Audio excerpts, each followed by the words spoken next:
Yes. Thank you. You're welcome. And welcome to all of our participants and our guests. Thank you for being here. For the ease of the beginning of the meeting, if you could actually turn your video off and then turn it back on when you are ready to make your public comment, that would be helpful as we do some motions and votes. Thank you so much. Okay. All right, please join me in the Pledge of Allegiance.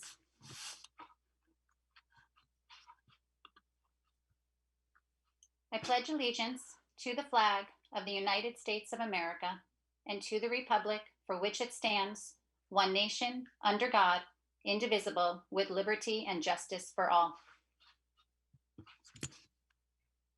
Thank you. All right, we will move right into item 3, approval of items by consensus. We have approval of minutes, June 24th, 2020. Is there a motion? Thank you, Mrs. Burns, seconded by Mr. Samaha. All in favor? That is unanimous. Thank you. We have item B, approval of donation to Wilmington Middle School teachers by Tricia and Joe Xavier in the amount of $750. Mr. Ragsdale, will you read the specific cover letter? You're on mute.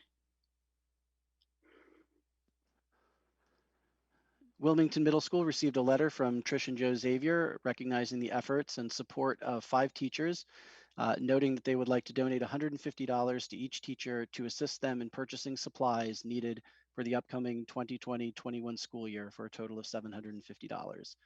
The 5 teachers, and I apologize if I mispronounce anyone's name, are Ms. Melanie Flaherty, social studies teacher, Ms. Jennifer Granbois, special education inclusion teacher, Ms. Sabina Paveo, school psychologist, Ms. Rosangela Roman, foreign language teacher, and Ms. Kristen Smith, language arts teacher. Thank you. Is there a motion? Mrs. Newhouse, seconded by Mr. Ragsdale. All in favor? That is unanimous. Thank you very much, Mr. and Mrs. Xavier, for your generosity. We have some warrants. G400, R201, R202, L01, and L02. Is there a motion? Mrs. Newhouse, thank you. Seconded by Mr. Samaha. All in favor? That is unanimous. Warrant CF01. Is there a motion? Mrs. Newhouse, seconded by Mrs. Burns. All in favor? That is unanimous. And payroll ending 7/29/2020. Is there a motion? Mr. Samaha, thank you. Thank you, Mr. Ragsdale. All in favor? That is unanimous. Mrs. Dixie, do you have that? Yes, thank you. All right, perfect. Thank you so much. Item 4 is public comment. As a reminder, community members have submitted their public comments in advance. And so I will actually pass it over to Mr. Ragsdale, who will get us started. There are quite a few tonight. So I will pass it over to you, Mr. Ragsdale, to keep us organized. Thank you. Thank you. So we have nearly 50 public comments scheduled. Some of them are written, which I will read later after the live comments. When I call your name, then please unmute your line and video to make your comment. Because there are so many people, we ask that you limit your comment to 2 minutes. At the 2-minute mark, I will give you a reminder to wrap things up. We know that many of you have a lot to say, but we want to make sure that everyone has an opportunity to make their comment. So please try to make your most important points and to be as brief as possible. But I will give a reminder after the 2 minutes have elapsed that you need to wrap up. So our first public comment is from Noel Callie, 301 Pouliot Place.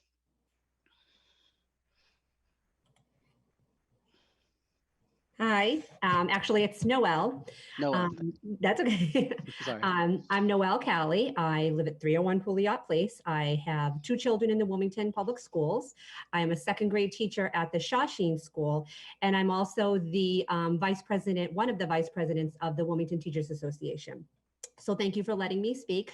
I wanted to draw attention to the fact that as a school committee, you are continuing to meet virtually, as I'm sure that you feel that that is the safe thing for you to do. I have also spent a lot of time in committees on the district reopening committee, on the Shawshene School reopening committee, and have participated in some bargaining and negotiation sessions with the Wilmington Public Schools Administration, all of which we have been doing virtually. So I'm assuming that you're thinking what I'm thinking, and that is the safest way for everyone to meet. So I'm asking you to afford that same thinking to our staff and students going forward, that if it's okay for adults to be meeting virtually, then I'm wondering why it's okay for us to send our students back in full or in hybrid to the schools. I had written a letter also to the school committee, and I had picked out a quote that kind of stuck with me, and I just wanted to read that. It's kind of quick. In the end, it will be impossible to know if we overreacted or did too much, but it will be quite apparent if we underreacted or did too little. So I'm asking you to do the safe thing, and I'm asking you to please consider voting for a remote approach for the beginning of the school year, and then we can take a slow and careful phased in approach back to in-person learning. Thank you very much.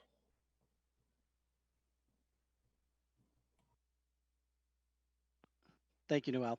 Our next comment is from Teresa Fisher.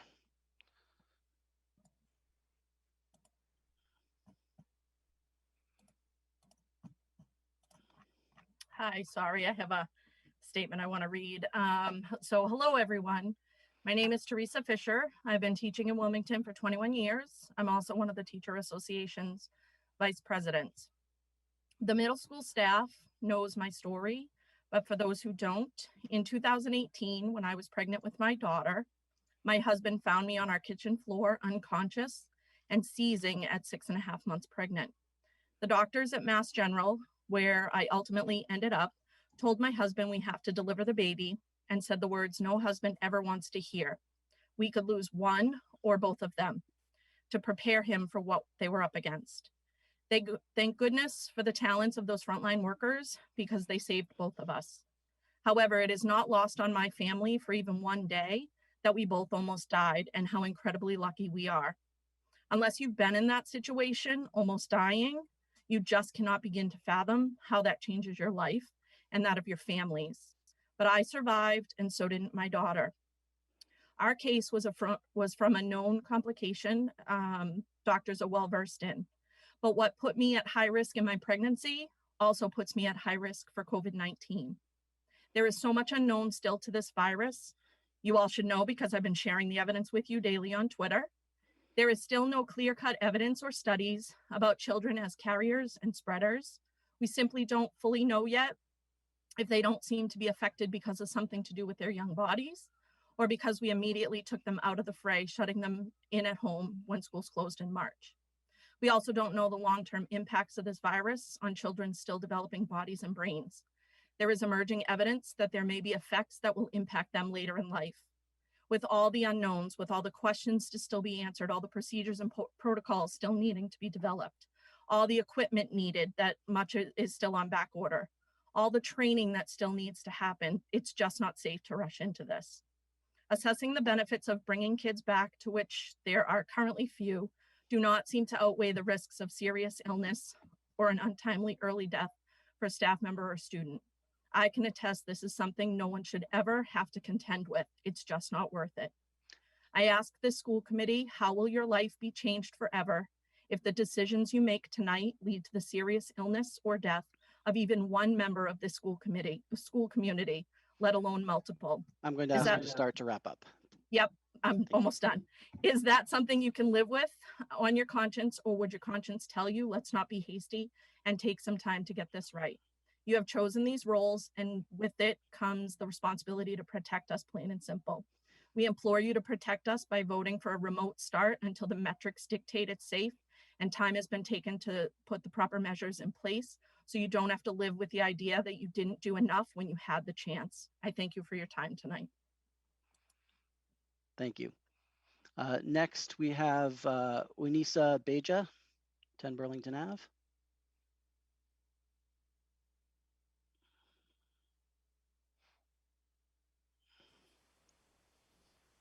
I don't think she's on the call. Okay, then let's do Erica Brody, 111 Aldrich Road.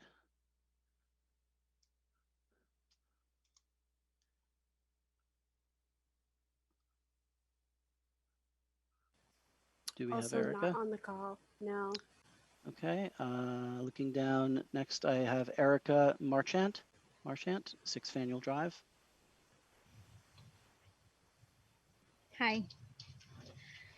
Hi, I'm Erica Marchand. I'm a mom of 2 here in Wilmington. I've lived in the community for almost a decade now, and I've always loved, how much effort everyone has put into Wilmington schools and how great they are. But I am also here to ask the committee to vote for a remote learning program. I don't feel as though sending our kids to school in this environment is actually healthy or safe for them. And I don't feel as though they'd be kept safe in a hybrid model. I'm a little bit concerned with, even after reading all of the information that was sent out today, that a lot of effort is being focused on this hybrid model and not much effort is being focused on a remote model, which seems that more parents and teachers are leaning towards wanting. And I think that from what my understanding, it seems like that the remote model will actually be different from the hybrid model. And so the kids will be learning different things. And I'm concerned on how that will place remote students at a disadvantage to hybrid students if that should happen.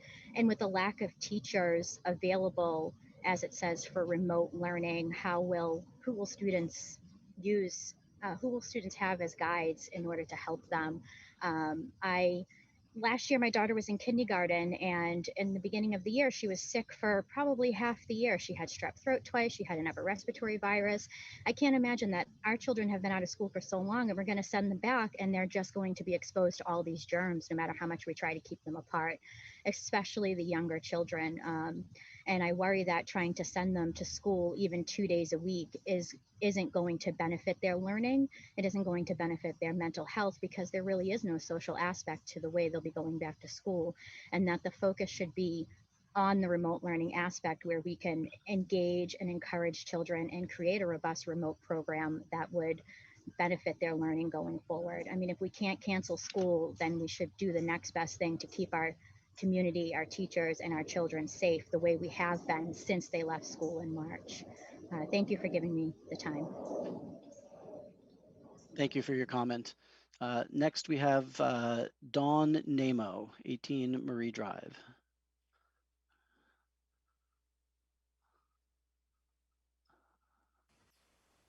She's not on the call.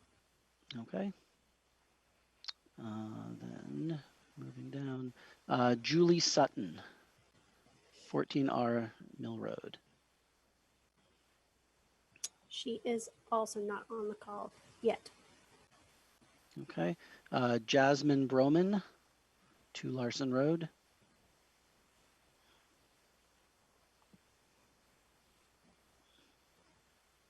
Also not on the call. All right.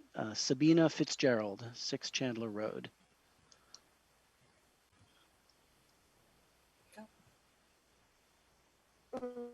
Students have a lot of concerns for going back to school, but here are some concerns we have as 7th graders. Because everyone on the 3rd floor won't have fans or AC, it would be uncomfortable for all the students because of how hot and humid it is to work. I'm sure I know it would also be hot because we would be wearing our masks.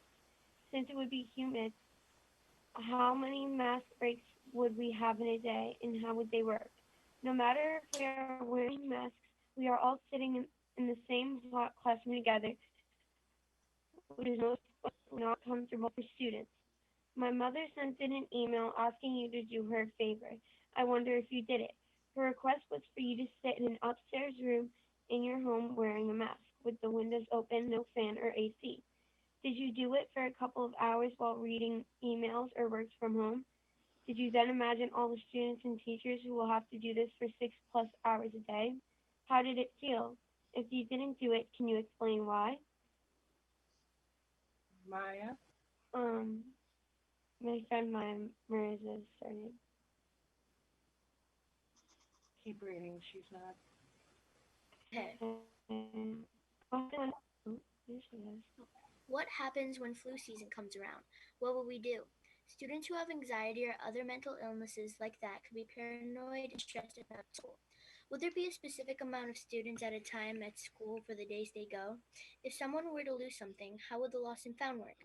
I think everyone should already have initials and use reusable water bottles instead so you can tell which ones is yours. Another thing is that would we need to bring necessary supplies as in gloves and hand sanitizers for the class, or would they be provided? Would the teachers buy the supplies, or would we bring in the supplies? Also, what if someone touches the railing of the staircase or wall? Would they put plastic wrap or something so they cannot spread germs? How would we social distance on this staircase? It is kind of hard to put up with all the kids. If we don't follow the rules or make a mistake about taking off our masks, will we get detention? Since COVID is around, how would detention work? How many water breaks and bathroom breaks would we have? Who would monitor how many kids are in the bathroom and how many kids are outside the classroom? In conclusion, these concerns are what we as students should all know before being 100% sure of being committed of going back to school and knowing we're safe.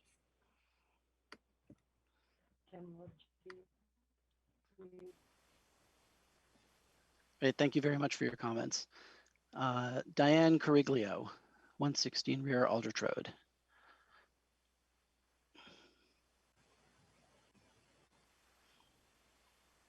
I don't see her on the call. Okay.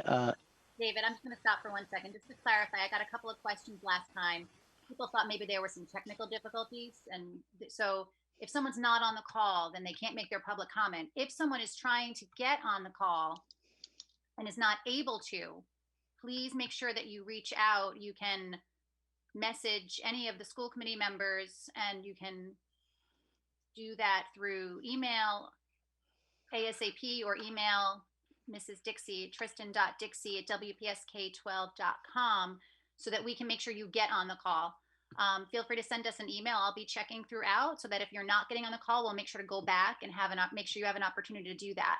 But if there are no technical difficulties, at least on our end. So if you're not on the call, then you're not on the call. But if you have trouble getting on the call, please let us know as soon as possible so that we can get you on and we can provide time after if needed.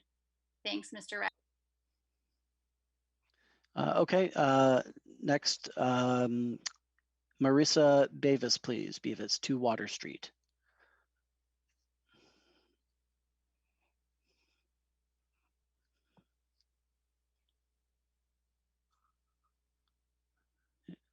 Is she on the call? I don't see her there.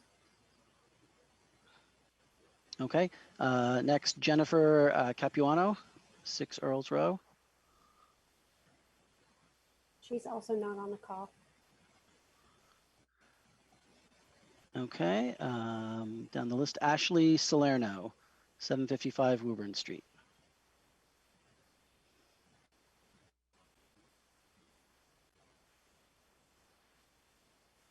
Not yet on the call. Okay. Camille McDonald, 6 Harold Ave.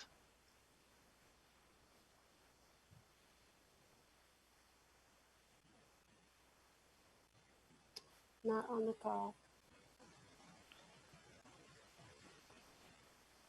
Okay. Melanie Patterson, 6 Russell Road.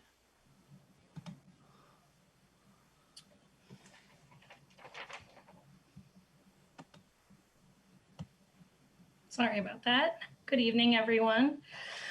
For those of you who don't know me, my name is Melanie Patterson, and I am the librarian at Shawsheen Elementary and Boutwell Early Childhood Center. I am also a Wilmington parent. My oldest is a member of the class of 2019. I also have a rising sophomore and 2 incoming 3rd graders. I come before you as a parent who completely understands the frustration around remote learning this past spring, but I'm also here as an educator. This coming school year will be my 8th in the district and 14th in the field. I found my calling working in public education, and I cannot wait to return to the school libraries that I call home, where I have spent countless hours with Wilmington students, helping them fall in love with books and reading. While I truly appreciate the challenge you have in front of you, I am incredibly concerned for the health and safety of myself as well as the health and safety of my family, my students, my colleagues, and our community. As the librarian, I see every child in the school. At the Shawsheen, that is currently 330 students. And at the Boutwell, that's a minimum of around 100 students each year. Just by nature of my role in the district, I come in contact with a minimum of 430 students each week. These are not fleeting interactions like you would have in a grocery store. I spend 45 minutes in a room with each of those 330 students at Shawsheen and 30 minutes with each Boutwell student. And if I am doing my job well, I am close to those students, helping them find books that they love, helping them read the books that they have found, and forming meaningful connections with them. That is 430 potential connections to someone who has or is carrying COVID-19. That is also 430 opportunities for me to possibly spread COVID-19 to a member of our community. What will happen when a student at either school or a family member tests positive for COVID? Will I have to quarantine? What about all of the students that I have been in contact with that week? Will they also have to quarantine? What will happen when it happens again in another class? Will I be required to quarantine each time? And while I am quarantined, will a sub be provided for me? I live in a household with 3 asthmatics, and I have multiple health conditions that put me in the high risk category for COVID-19. We also live with my parents, who are both over the age of 65. What will happen to my family if I bring COVID home to them? As of August 4th, Wilmington had just 3 active COVID cases and 2 residents in quarantine awaiting test results. However, this past Monday, just 6 days later, those numbers have more than doubled. I urge you to vote in favor of a remote start that will phase in in-person learning for Wilmington students. We need the time to properly prepare and plan acceptable metrics for the safe return to quality in-person instruction. Thank you for your time. Thank you. Our next comment from Prashanth Rao, 98 Park Avenue.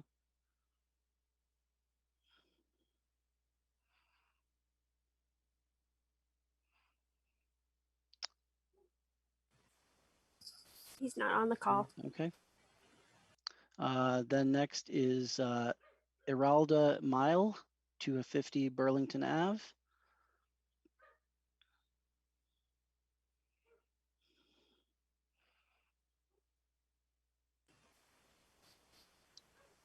I don't see them Do we either. have Iralda? Okay. Next is Carrie Sheehan, 3702 Pouliot Place.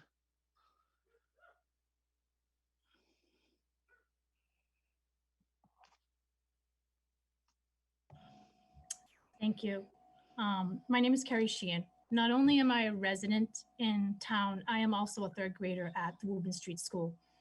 I first want to thank everyone that has been working very hard, all the stakeholders, and all that's been happening in our district since our closure in March. In the past, when I would address the school committee, it would be with students or colleagues celebrating academic accomplishments. Unfortunately, tonight, it is for a far different reason. I am before you tonight to tell you loud and proud that Wilmington teachers want to return to their classrooms and be with their students. We miss our students. Know that when your children are away from you and in my care or the care of my colleagues, they're my kids. They're my responsibility. It's a responsibility that I take very seriously and have done so for the last 30 years of my career. We will be in our classrooms to greet your children, but only when it is safe to do so. What I'm asking is that there are clear, concise guidelines and checklists around cleaning, sanitizing, checking and maintaining of the ventilation systems, and accountability each and every day on making sure that that happens. Anyone that has lived in this town long enough knows that the discussions around our buildings and the conditions of them have been plenty. Great efforts and vast amount of time and research have been put into furthering our chances of building new buildings, something that this townie has happily embraced, greatly appreciates, and looks forward to happening in the future. Excuse me. With that said, why is it that teachers are being questioned on the hashtag only when it is safe? when you as a school committee and an administrative team, as well as a community at large, have openly admitted that the building conditions are poor and needing to be upgraded. As a resident and raised in this town, raised my own child in this town, over the years, I have kept my professional life completely separate from my private life, most times shying away from the public comments on town business. But with my students, colleagues, and family constantly on my mind tonight, I cannot do that. This pandemic and all that it has brought to us in 2020 has rocked my world personally.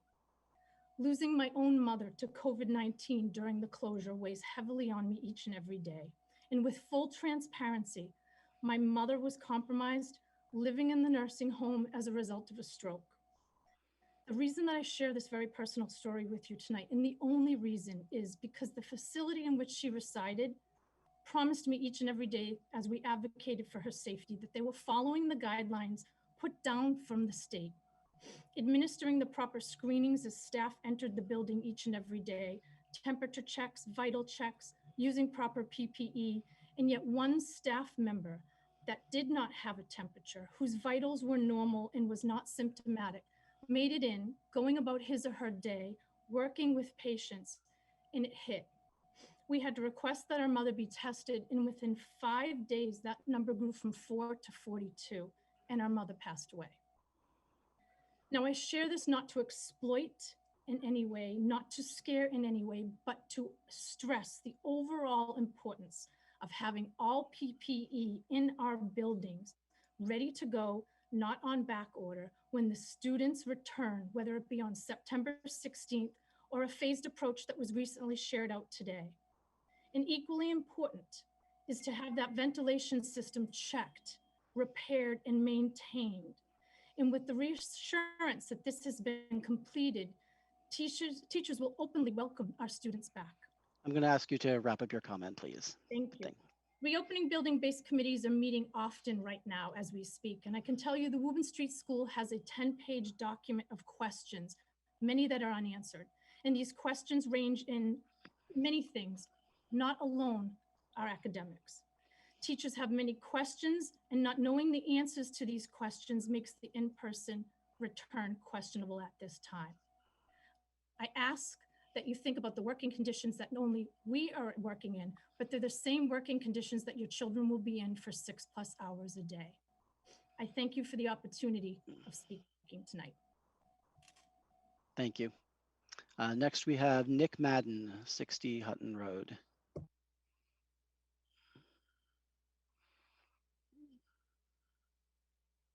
Is he on the call?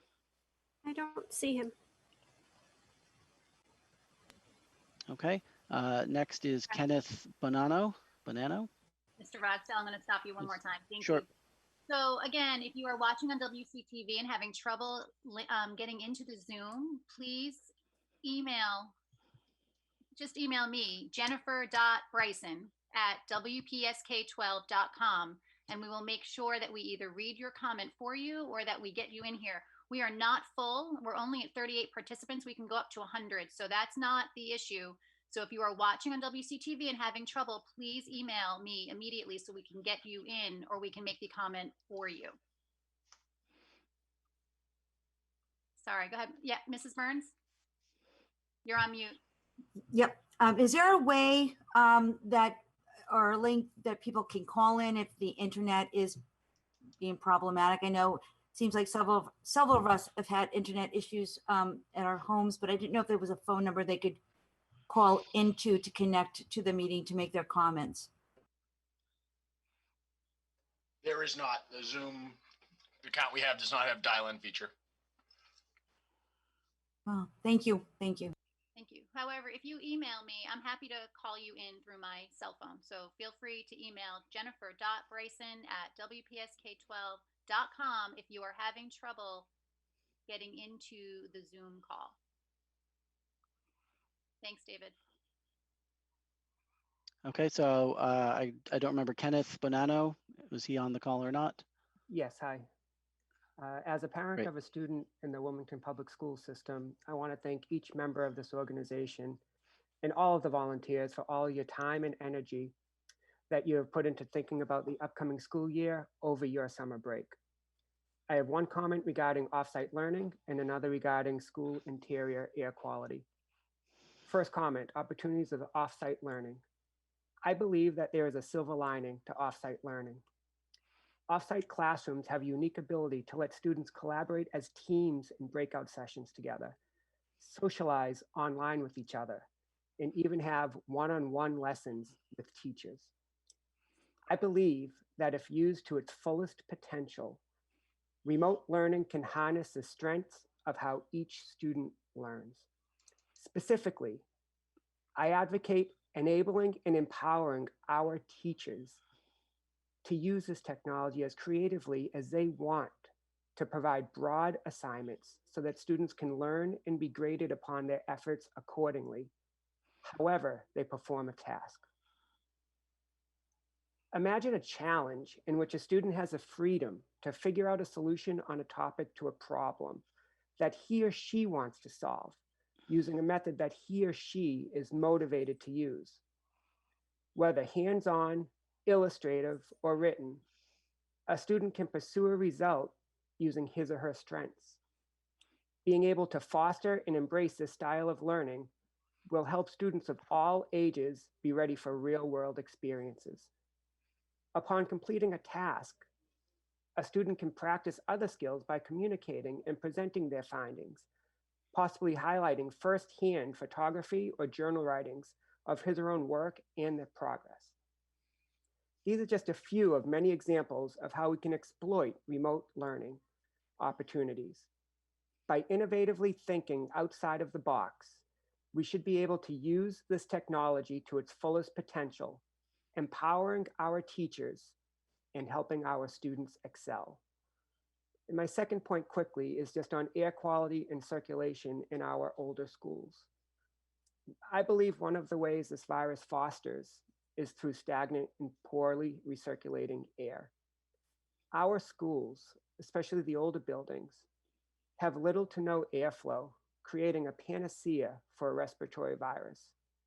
I think we need well-experienced local HVAC and air purification engineers to evaluate each building and to install air purification products to capture virus particles and provide cleaner, more breathable air to aid the safety of all of those in the buildings. I thank you very much for your time. Thank you. And next is Jennifer Fiddler. Thank you. Good evening, school committee, WPS administration, and the Wilmington community. Thank you for giving everyone the opportunity to speak at tonight's meeting. I'll try to keep my remarks brief. As president of the WTA, I sent you a letter earlier this week urging for a remote start for a safe phased-in approach, or until a safe phased approach can be provided. Rather than reread that letter written on behalf of the entire membership, I'd like to take the opportunity tonight to share my personal reason for such an approach. I've been a teacher here in Wilmington for the past 18 years, and prior to that, I worked as a classroom teaching assistant for a residential program for students with severe emotional and behavioral challenges. Throughout my career as an educator, I've had my share of difficulties, but the greatest hardship I've ever had to endure was the death of a student. Halfway through my second year at Wilmington High School, a young man in one of my graphic design classes died unexpectedly from an underlying health condition that no one, not even his parents, knew about. There were no warning signs and nothing could have prevented it.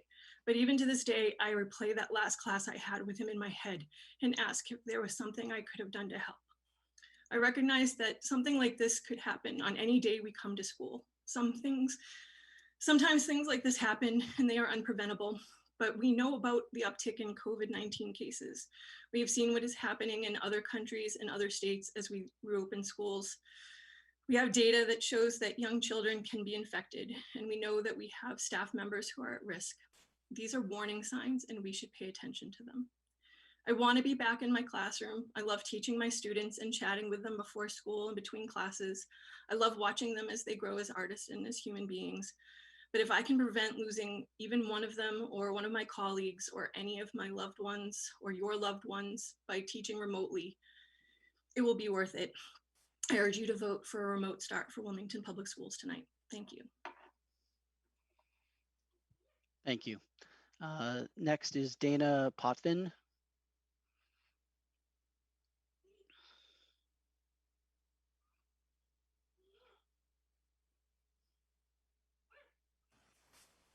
Dina doesn't appear to be on the call.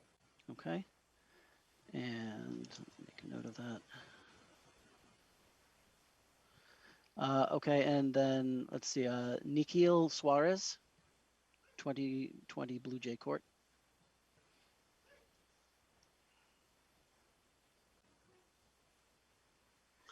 Yeah. Hi. Good evening, everyone. My name is Nikhil Suarez, and I have my daughter Mireya is going to be starting kindergarten this year, and we as parents are obviously excited for her to start her learning experience in the school system. Our question is more directed towards the kindergarten class as well.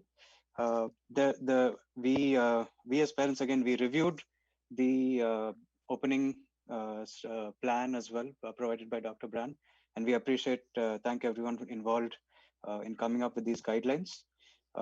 We wanted to call attention to, again, to the kindergarten class. There was no specific mention of remote learning in regards to kindergarten. There was only mention of the either having a morning or a afternoon class with no option for remote learning. Given all the uncertainty around, again, children being vulnerable to to COVID-19, we are concerned as parents as to like whether the kindergarten class is being considered or not in the overall plan. We'd like to raise that.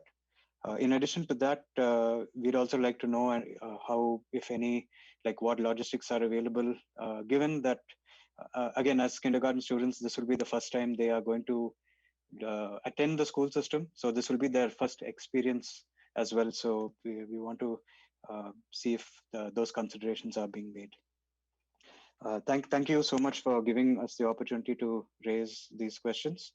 And yeah, good evening. Thanks. Thank you very much. I'm going to go back to the beginning and just try one more time to see if people have been able to join the call who weren't present here earlier. Onisa Beja from 10 Burlington Ave. Have you been able to join the call?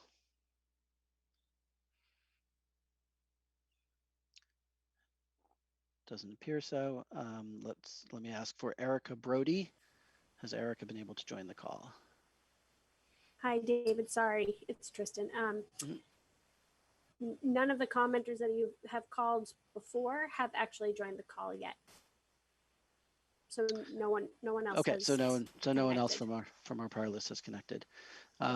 Okay, Jen, what do you think? Do you want to go to written comments, and then we can check one more time after? I have received 1 or 2 emails, so I'm going to just send the Zoom link back to those community members. And so in the meantime, if we could start with the written ones, that would be great.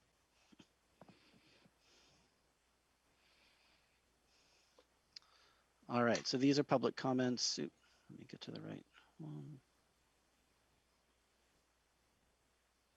one. These are public comments that were submitted as written comments to us. So we have, let's see, Catherine Kane. If you are unable to virtually attend the Zoom school committee meeting, Catherine Kane, if the school committee can't hold meetings in person, then how is it safe for my 5-year-old to go to kindergarten?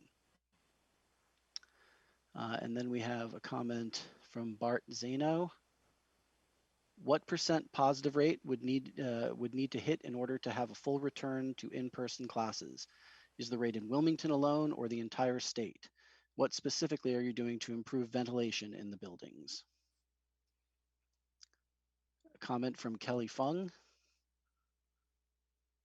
Could we have this option as well as others? Choose to learn remotely and be able to return to school when we have the vaccine. A comment from Eric Michaud. When elementary children are participating in remote learning, how do you plan to enforce IEPs and 504 plans to ensure the success of our children? Comment from Lori Fitzgerald. In relation to the hybrid model, can you please speak to the cleaning and disinfection procedures that are planned at the end of each in-person school day and any additional cleaning practices that will happen throughout the day and on the weekend? Thank you. Comment from Jamie Noberini. Thank you so much for trying to do what is best for all of our kiddos. Unfortunately, my family will be away during the August 12th meeting, but I wanted to make some of my concerns known. I want you all to know we are 100% in agreement in sending our kiddos back to school. We were probably one of the few households that wanted all in. We are not afraid, nor are they. We have worked very hard at teaching them that as long as they take the proper precautions, they will be okay. Our biggest concern as a two-parent working household is how are my husband and I supposed to get our children to and from school if we can't get them into cares? Even if we get both kiddos into cares, it starts at 8 a.m. My husband works days as a Boston police sergeant, and I'm a school counselor at a middle school and wish I could go back all in full time. We both have to work between 6:30 and 7:30 a.m. Also, how are we supposed to get our kindergartners to and from school for half days? What will be available before and after? I'm sure we aren't the only family in this situation. I want to know what we should do. Thank you for reading our concern and look forward to hearing some solutions. Comment from Elsie Jason. Prefer online classes, thanks. Comment from Kavita Danaseelan. Comment, after starting the school year with the choice of hybrid and online learning, if a scenario arises that all have to convert to online learning, do you have a plan in place? Will the teachers be able to continue education seamlessly? Will they follow the same schedule of the day while they were in hybrid mode?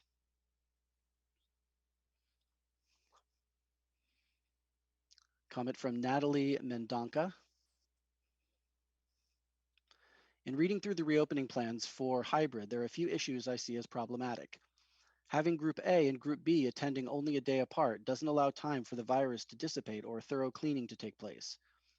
Lunch continues to be a hot topic. I don't believe a good plan is in place is even possible.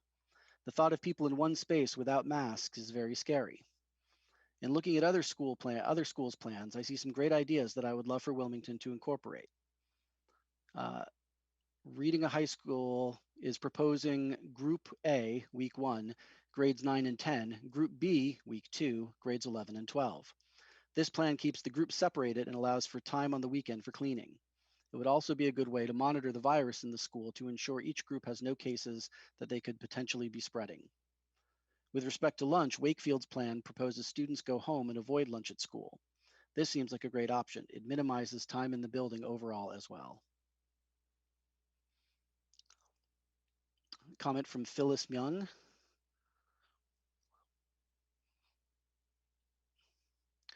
Dear Superintendent Brand, School Committee Chairperson, School Committee members, and the community of Wilmington, I want to begin my statement by saying thank you to the subcommittees and their members and to Dr. Brand for working tirelessly on a plan for the fall. I know it was not easy and still continues to be difficult based on the seemingly changing information regarding COVID-19 and what's best for students. As a parent of a child who will be starting 6th grade, I come with a lot of unknowns and questions. What will school be like in the new school setting of middle school? Will she still have a homeroom teacher and then various other teachers specific to each subject? What will it look like for band? What will it look like for art? Will the asynchronous learning be mostly watching videos and worksheets? Will there be an opportunity for project-based learning? What happens if someone gets sick? What if her teachers get sick? I understand that many of these questions may not get answered tonight, but will hopefully be somewhat figured out by the time school begins. I am also concerned for the teachers, administrators, and other staff. As a former teacher, I know how quickly germs and various viruses spread so quickly in a school. In addition, I think about their families and the potential exposure to those who are considered higher risk that are in their circles or maybe even for themselves. Because there are still unknowns about COVID-19, how it spreads, and the varying amount of how the virus manifests and presents in different people, I would highly urge to take up into consideration the concerns of the Teachers Association presented in the letter that was co-signed by the Wilmington Teachers Association on August 3rd. I want to also bring attention again to the issues of equity and inclusion that come into play for the fall. I fully agree that priority should be given to those who may need more support. Not all families have the ability to have the kinds of access we may need to successfully do either the remote learning or a hybrid model. But this has to come into consideration, not just for the students and their families, but also our teachers, administrators, and other staff. We are not operating in ordinary circumstances, but in very extraordinary circumstances. Support needs to be given and consideration needs to be given for that. Finally, I would propose that the school district would also do their best to provide mental health and social support for all students, teachers, administrators, and staff. In the midst of trying to reopen schools and return to some sense of normalcy, I find that taking care of ourselves and those around us are often overlooked. I hope that the school district will take the necessary steps to make it possible for support to be available for students and staff. Thank you again for the hard work that all of you are doing. I know it's not easy. Thank you for your time and for hearing my statement. And a comment from Jennifer Jackson. By not guaranteeing that cohort C remote learning students will receive instruction from WPS staff, I'm concerned that they are not being prioritized in the same way as those in cohorts A and B. If remote learning accounts for 60% of the hybrid model and 100% of the learning for cohort C, the district should be putting proportional time and effort into a robust and rigorous curriculum for remote learning that includes WPS staff. Please do not outsource our remote learners to outside instruction. Please do not create a model where cohort C students are receiving a second best approach, or create a remote learning plan with the leftovers of your time and dregs of your energy. Cohort C deserves just as much academic rigor and effort as the hybrid cohorts, and they deserve a well-supported WPS staff.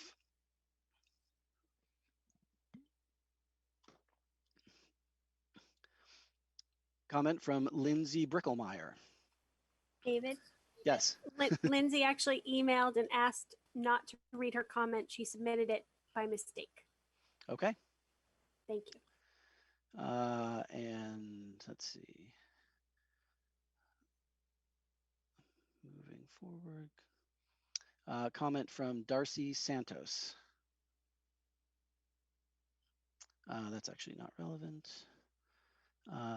Comment from Karen Drake. Has there been any discussion as to the types of masks that would be considered as acceptable in terms of limiting the spread of the virus? The CDC and Johns Hopkins recommends at least a 2-layer mask that fits tightly around the nose and sides of the face and is not see-through. Neck gaiters, for one, are not considered acceptable due to the fact that they are 1 layer or made from material in which droplets can pass through easily. At Governor Baker's press conference today, August 11th, the MA Health and Human Services Secretary, Mary Lou Sutters, was asked about this. She said that they are looking into whether or not they will increase messaging about this. Has there been any discussion in regards to consequences for kids removing their masks at times other than eating, drinking, or for a mask break? Or for not wearing them over the nose as well as the mouth? Or for refusing to wear a mask when boarding the bus?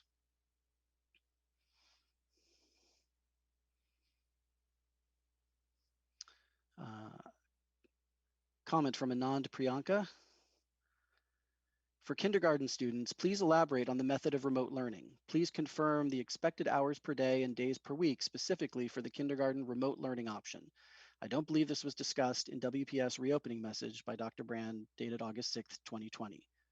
Please point to resources and details on the planned curriculum and learning objectives for kindergarten. Given that the school day is reduced to a half-day schedule, is the curriculum different from the past years? How will the school ensure that children receive a good educational foundation and reach the level of competency required for grade 1?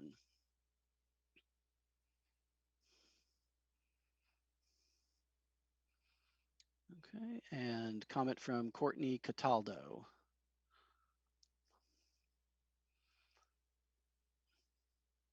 First and foremost, thank you to anyone who has worked on reopening committees, parents, and staff. This is not easy, and I appreciate whatever work subcommittees are doing. I want to be in my classroom. My children want to be in classrooms. Spring was a challenge. However, many questions about this new option have not been answered. I'm speaking tonight as a parent of an incoming 4th and 5th grader, as a resident of this town since 2015, and as a teacher in Wilmington since 2007. As a parent, I'm very upset that this district would ask me to bind to plans that have been given little examples of. Where is the mock schedule for an elementary school day, or middle and high school for that matter? Parents should be able to see a schedule with mask breaks, learning, hand washing times, social breaks, etc., before binding to saying it is best for their child. We are trying to figure out how we will juggle our careers where school is what allows us to work, and some of us have to now consider if returning to work is even possible with a hybrid. Shouldn't we see it all? Where's the schedule for our remote day in the hybrid and the full remote schedule? You've given us no example of what our day will actually look like. I have no idea of changes in bus schedules or arrival and dismissal times. I'm in the dark as a parent, and perhaps even worse, as one of your staff members. As a teacher and a parent, I ask if school committees and the administration teams have actually practiced spending a day of work in an elementary classroom, wearing a mask and following a schedule, which again hasn't been shared with us. How can we guide our instruction, our binding choice, and support our students if we haven't experienced it ourselves? My bet would be that you haven't tried this, in part because the conditions in our elementary schools are not appropriate in regular years, classrooms with real feels of 85 to 90 degrees in September. If you do not believe me, ask Mrs. Newhouse and other parents in the Woburn Street, and now ask 6, 7, 8, and 9-year-old children to pay attention wearing a mask in these conditions. We get that teachers' fears and concerns are on the back burner, but I'd like to see how children will respond, not on paper, but in the environment that you're binding their parents' choice to. So have you tried what you're asking our children to do, and what is that data? Can you share with us what our children's day will actually look and feel like? Lastly, I'd like more examples and data to explain why the hybrid model was chosen with alternating days. It has come to my attention that students in my classroom will be sharing desks. So yes, parents, cohort B will sit in desks that less than 24 hours before were occupied by cohort A. Why wouldn't you allow children and teachers the opportunity to work together 2 solid days in a row with a full day, at least, for cleaning and sanitizing? Many districts surrounding Wilmington have opted for the AA remote BB model. Please explain the rationale behind this so we can understand why Wilmington is presenting only this hybrid model for us to consider.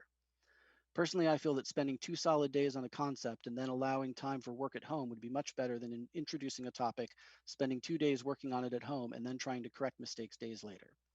In closing, it is clear that the poor condition of the school buildings and lack of planning is what is preventing Wilmington students from returning safely to their classrooms. I hope the town and the committee realize it is not our teachers holding us back. Teachers are only asking to keep children safe and for reasonable working conditions. The town needs to know that schools are run down and do not have proper ventilation, especially during a pandemic. Have a comment from Lenora Deaver. I understand that air conditioning and fans will not be allowed and that windows will remain open at all times, even during inclement weather. My question is, will the heat be allowed to run? Comment from Gina Daniels. The state of New Hampshire seems to have a good system in place. You either stay home with full remote or go back to school. They are allowing those teachers who want to be remote to stay home and solely teach the remote students, and the teachers who want to return will teach the students that return. This option seems to be the one size fits all. Our children need an education with full instruction, whether it's remote or in school. They cannot have asynchronous learning. It was completely ineffective in March, and I do not see it being effective now. I understand that we are in a health crisis and health is important, but what about the education crisis we are about to enter? Education is important. Teachers should be essential employees just as health professionals. Please do right by our students. And a comment by Karen Sang.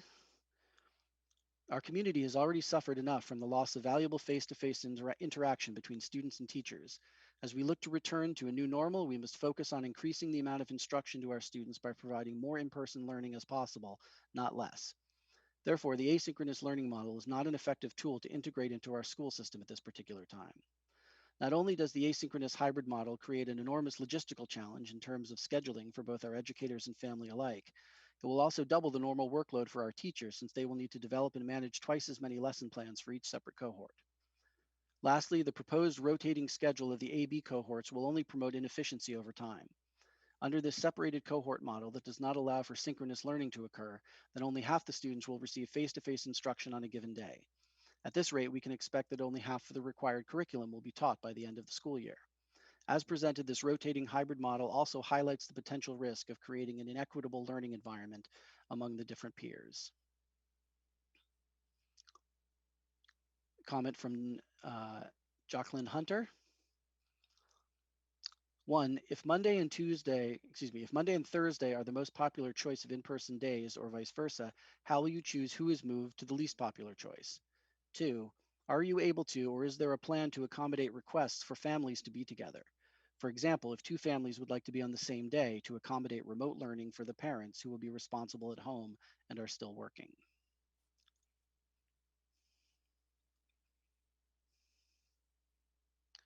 Comment from Melissa Hall.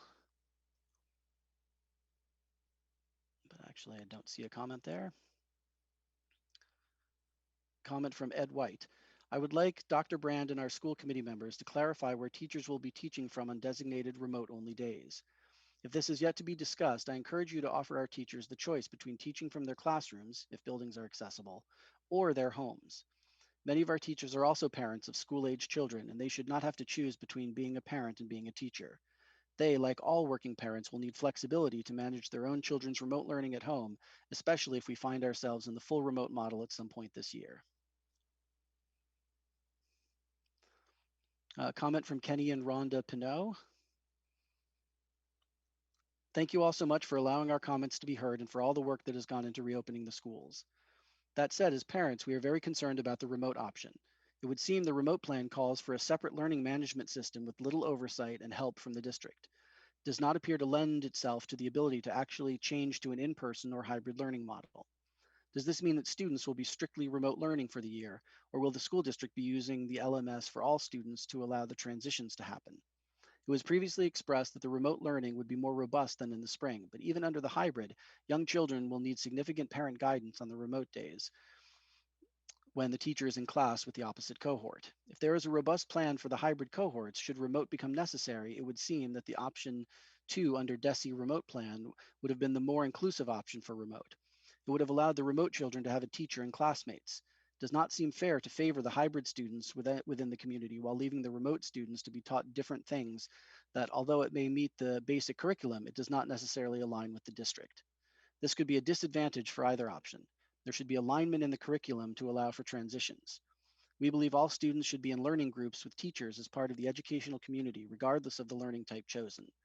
In a time where inclusivity and equity are of big focus, we need to be sure we are considering that for all of our children's rights to education as well. Comment from Joe Downs. That's actually not relevant. I'm just gonna Yes. it looks like Nick Madden did join the call, so we can. Nick, are you still there?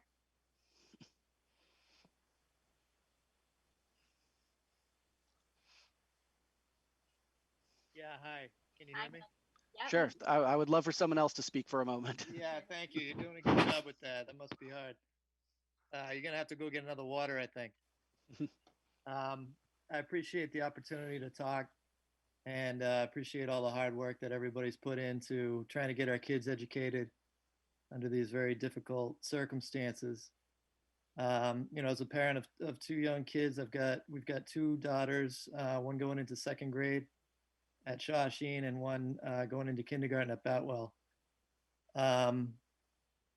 We saw today too some more detail that was sent out around the remote learning structure and kind of what that would look like a little bit.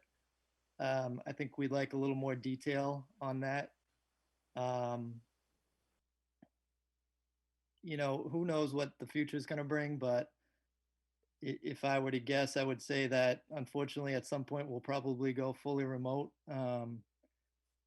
You know, I think the chances are high given what we know now.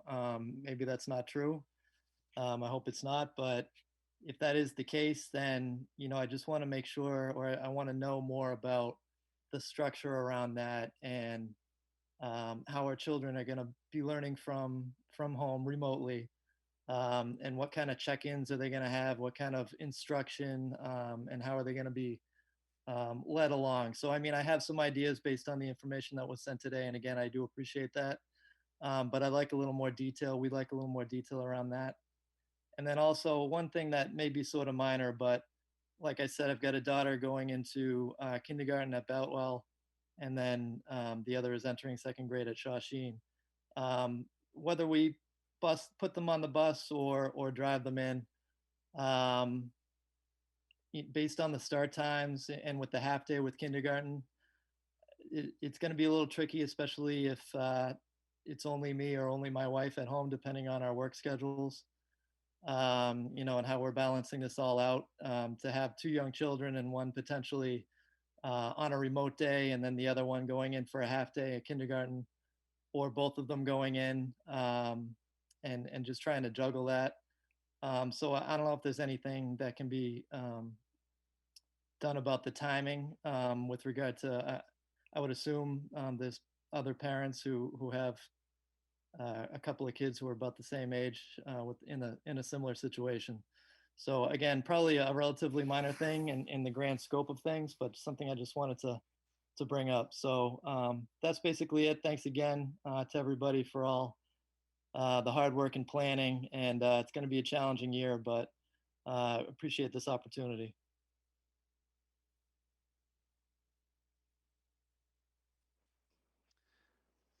All right, and that actually, I believe, is the end of public comment. I have no more comments to read. Thank you very much. I appreciate that, Mr. Beck. And thank you, Nick, for your comment, and everyone else for being here and being a part of this process. Item 5 is old business. There is no old business, so we'll move right into new business. Item 6A is a COVID-19 update, and I will pass that over to Dr. Brand.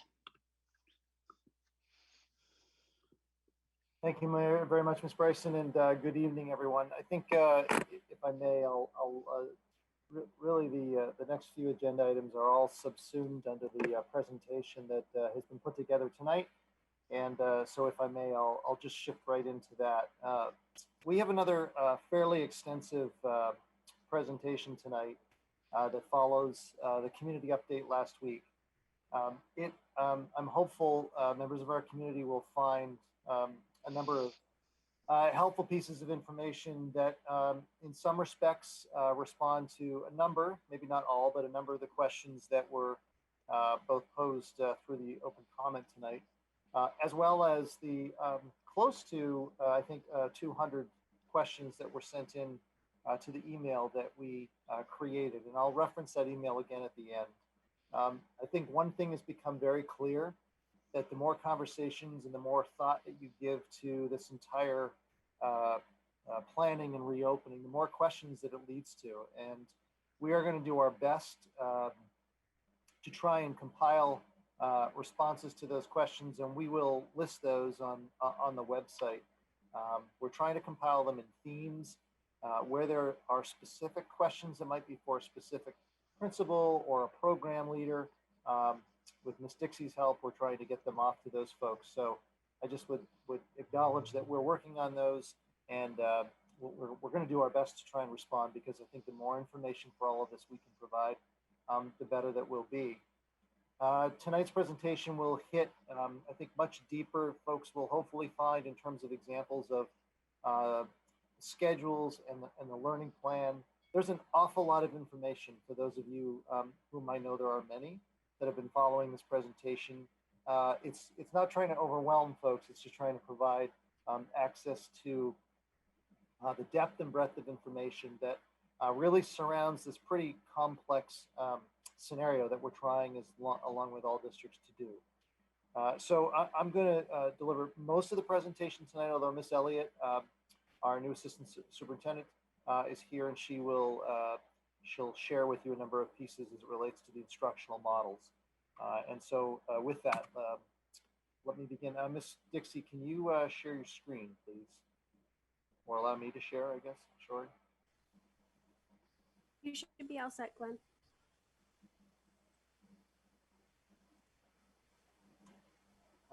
It looks like you might have to open that up again. I'm sorry.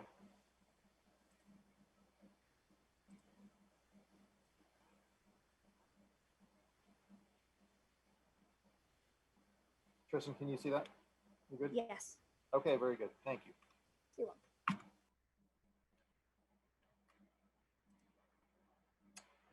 welcome. So first is the backdrop. I think as most hopefully know by this point, the Commissioner of Education in Massachusetts has required all districts to submit a final plan. And that plan is due this week. Originally it was due Monday, and I did actually seek a waiver to submit our plan later this week, although in the end the Commissioner himself decided to extend the deadline until the end of this week. And quite honestly, it's just simply reflective of where it seems to me all districts are in terms of trying to work to assemble this and deliver to the community and respectively the school committees for their opportunity to weigh in. There is no question that this work, and I appreciate the comments by many who do recognize that this is really complicated work. It has been for the last 2 months plus, as there has been no shortage of guidance and information that respectively school districts try and have to work with. And it's not just about Massachusetts, it's not just about Wilmington. I think we all have a sense that it is across the country, it's across the globe. And there's also certainly a number of differing views that come with thinking about school reopening. It's fair to say that in Massachusetts, although there has been a wide body of guidance documents, which I'll reference briefly in a moment again, that have indeed been released by the Department of Ed, it's fair to say that there's really no, I would suggest to you, no singular approach that is necessarily being taken. It's the understanding that the vast majority of school districts will be moving towards a hybrid model, but quite frankly, that was a sense that superintendents were getting about 2 weeks ago. That very easily could change, as fluid as all of this is. The plan that I'm presenting here tonight, and I think it's worthy to point out that I'm using this term singular, the plan is singular. It is really 3 plans within one.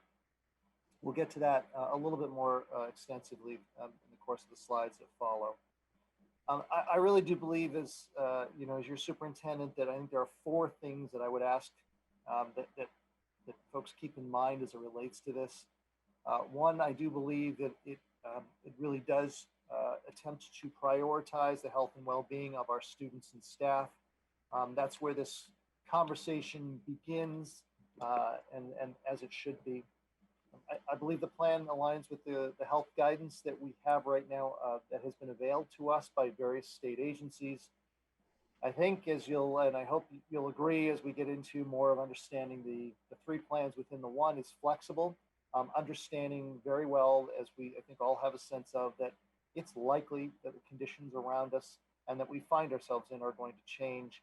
And finally, I do think it's in the best interest of our students. And so with that, let me proceed. I mentioned a moment ago that the reality seems to be that there are different approaches, and some of the public comments a moment ago acknowledged this, different ideas that are emerging in different districts. And that's seemingly true. Again, back to the comment a moment ago that there's not sort of one singular approach. There's not one hybrid model that has been pushed out as an advisement, if you will, from the Department of Ed. This is just a list of those districts that are a little bit more closer to home here, closer to Wilmington. And you can see even within that, for the most part, hybrid seems to be reflective of the intentions of the districts to open school in the middle of September as of this point in time. But I think it's fair to say that there certainly could and will be perhaps shifts that happen over the course of the next number of weeks, keeping in mind that we still have a number of weeks between now and the middle of September.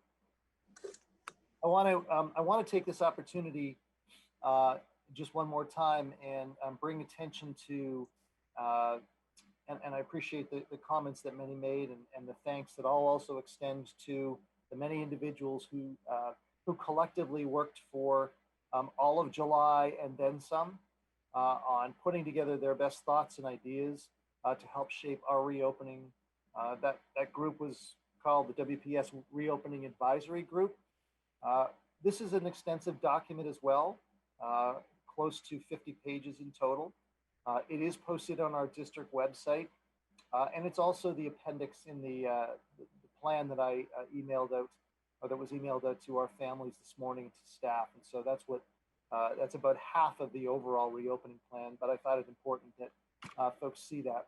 This is a list, and I'm sorry I didn't say at the outset, this presentation indeed also will be, we'll post this on our website as well for those that may want to peruse it a little bit closer.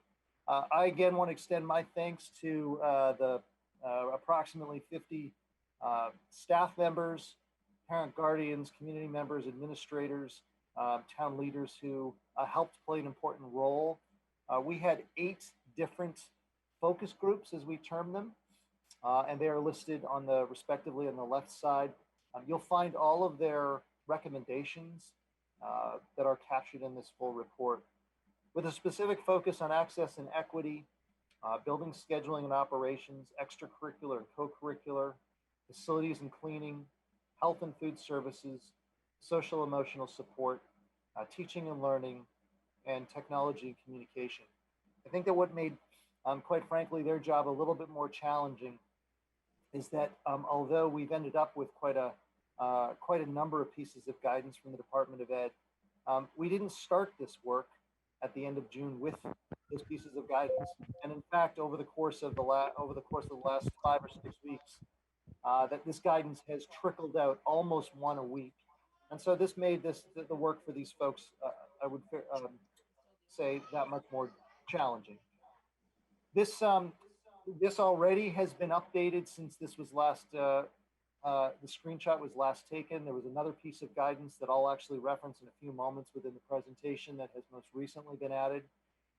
This is a screenshot of our website. We have a specific school reopening page that has been created, knowing that there's a volume of information that's available already and more to come. But this indeed, all of that list there represents the individual pieces of guidance, recommendations, best practices, perhaps in some cases, if you will, that has been released from the Massachusetts Department of Elementary and Secondary Education, which, as we so often use, the acronym is DESE. But that's there if people are interested in exploring further. So let's shift into, if I may, for a few moments, the health and safety, because again, as I mentioned, that's where this whole body of work and planning needs to start. We are taking our lead from the Department of Ed largely in terms of continuing to move forward in the development of plans that we're delivering to the Commissioner and our respective communities. DESE's guidance, and I'm sorry about that spelling there. I see that. We'll make sure that that's corrected. Includes a number of different individuals who have been working very closely with the Commissioner and his leadership team to try and help develop and inform the respective guidance that is in turn passed on to districts. The question, which is a good one, it's a fundamental one, and that is, why are we considering reopening in person, period? And I think when I think about this, there are a couple of pieces a couple of realities, I'm sorry, that really, I think, guide this. First off, as just mentioned a moment ago, that it continues to be at the present time, the recommendation, the guidance, if you will, from the Department of Elementary and Secondary Education, the Commissioner, that through his advisors, that at this point in time, and I think that that continues to be an important piece to stress, that it is deemed feasible for in-person learning to occur. Governor Baker released a new framework that I'll dig into in a little bit here, that was released just yesterday. And this really provides the metrics and an analysis of communities across the Commonwealth that I know there's been tremendous interest in and a call for regarding spread rates and just the level of presence, if you will, of COVID rather. In his press conference yesterday, Governor Baker clearly indicated that there really, in his opinion, should be no reason for communities within 2 specific zones to not open schools to some degree of in-person instruction. And local health advisors and the reviews that in a moment you'll hear from Ms. Newhouse, Shelley Newhouse, the director of our Wilmington Board of Health. This is an updated statistic. The last bullet on this slide, as of today, Wilmington has a total of 6 COVID cases. That does place us into the white zone. Those cases are listed in terms of the respective ages down the bottom of the screen. This is a slide that the Department of Education recently shared with superintendents. It's produced by Johns Hopkins University. I'm not sure exactly the date that this was produced, but quite recently, And really what this draws attention to is the fact that there are many, many states throughout the country that are at a level of positivity that this, if we were in those states, would be a very different conversation. But the fact that we are on the left-hand side of the screen in the green, really, I believe all of the New England states, if I'm not mistaken, with positivity levels below 5%, really opens up this conversation to be one that we're having tonight and communities all around us throughout the course of this week. And that is with this idea that our rates are at a level in which it is deemed to be appropriate to have some degree of in-person instruction. The model that I was mentioning, or the framework just a moment ago, and this comes directly from the most recent guidance released from the Department of Education. Again, a moment ago, I said that if you checked our website for their update, or if you're following directly off of the Department of Ed's website, you'll see this exact slide. And this is the color coding system that, as I understand it, I guess it's the Department of Public Health has released to help with a sort of an overarching view of what communities look like across the board. And alongside this coded metric system, this framework, if you will, the Department of Education has applied their respective expectations for what model of learning districts should be operating under. And you can see correspondingly, if you're in the red zone, any communities that are in that zone should be operating remotely.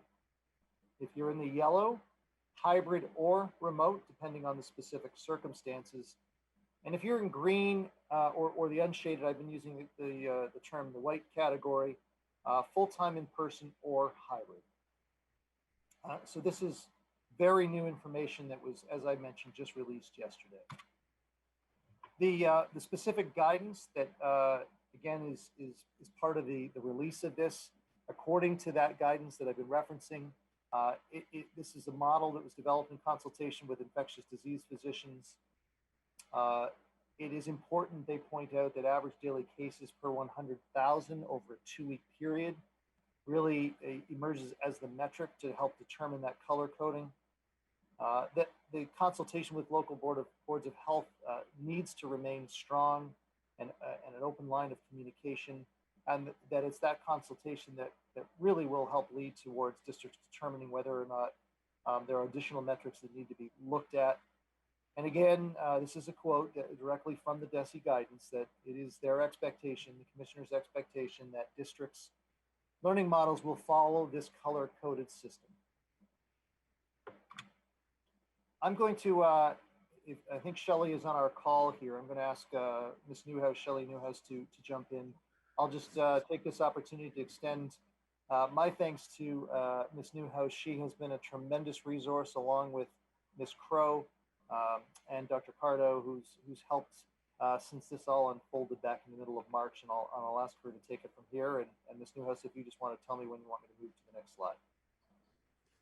Hi, everyone. Good evening. Thank you, everyone, for being here, for participating in all your comments. I just wanted to give a little update on what I do weekly and actually daily, just to kind of trace where we're at with cases. Every day I check.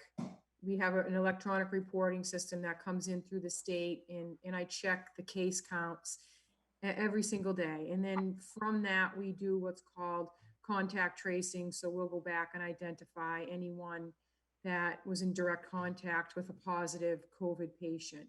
So I compare that data with the state data. So I know some of you may have seen my postings that we had 10 cases, and then now today we only have 6. So that would be because some people have come out of their 14-day quarantine or isolation. So currently right now we're at 6 cases in Wilmington, and 2 of them are in the same household. So each week I report the cases through social media, through our website, and I'll continue to do that. I have seen, I wouldn't call it an upward trend of cases, but I would say we have a little bit of an uptick in cases, but that's, I think we expected to see that because of the reopening and, you know, the younger folks are out there having fun and not paying attention. So I think that's where we're seeing our small uptick. But hopefully, if we can stick with the metrics and the guidance, that we can safely get our kids back to school. I can't encourage enough that PPEs, masks really is so important to wear when you're out, the social distancing. If you can just still stay home and not go out, we can really keep this under control, which we seem to be doing very, very well. So that's my spiel on how I do my contact tracing. It's really, you know, if we were going to have to decide whether or not we had to close school, it's not based on one particular event or one particular case, because they can be so different. We could have decisions where we would make to close part of a school or just a school or a district. I can't really say, you know what, if we had one case, we're going to close the Wildwood. It's because we have to take into account the scenario that the case is presenting with. And each decision will be discussed with our school district leaders and in consultation with DPH and DESE prior to making any decision on whether or not we would have to close a school, make a decision to quarantine a school or a portion of a school. So there's just so much that goes into thinking about whether or not we have to do that. If we had a community spread, we would discuss that as well. Meaning if we had seen a higher rate of cases in the community, not just in the schools, but in the community, those are some things, metrics that we'd have to think about as well. So the monitoring is really a day-by-day, it's a day-by-day scenario where we just keep looking. I keep track of what's going on, and then we make our decisions based on that. Maybe we want to pause there in case, I'm not sure if members of the committee might have questions for Ms. Newhouse before she jumps off the line here.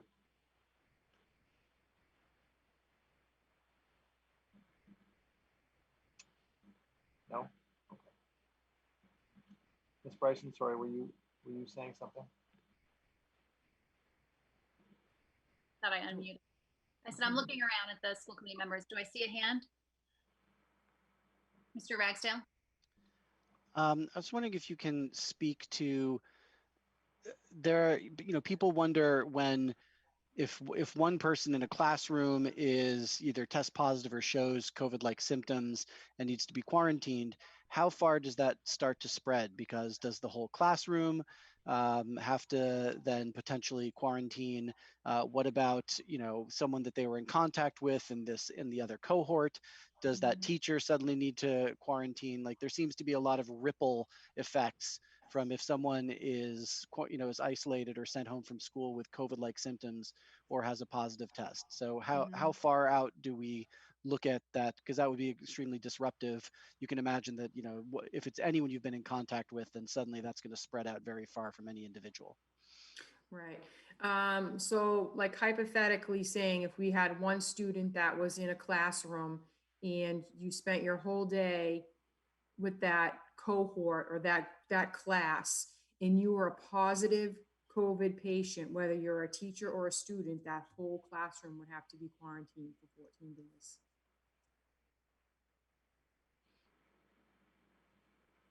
All right, so if a student basically will affect the entire classroom and the teacher, how about beyond that? If they come in contact, I mean, only their Depend- teacher? What about specialists that came in? How many teachers if they're moving from classroom to classroom? So that's where our contact tracing comes in. So we really have to go back and look at each case individually and see how long they spent with that person, and what kind of contact that they had with that person. So if it's just somebody, you know, meeting someone for a couple minutes to give some paperwork, things like that, it's really, is contact for more than 15 minutes is the standard that we go by. So each case, so the entire classroom, like I said, whether it was the teacher or the student, would be quarantined. But then beyond where that student or teacher went, that's where our tracing comes in. We'd have to, each individual case would be different. Okay, and when if we send someone home with COVID-like symptoms, I believe that we require like 72 hours of non-symptoms, including non-fever, before they can return. Are there and a negative COVID test.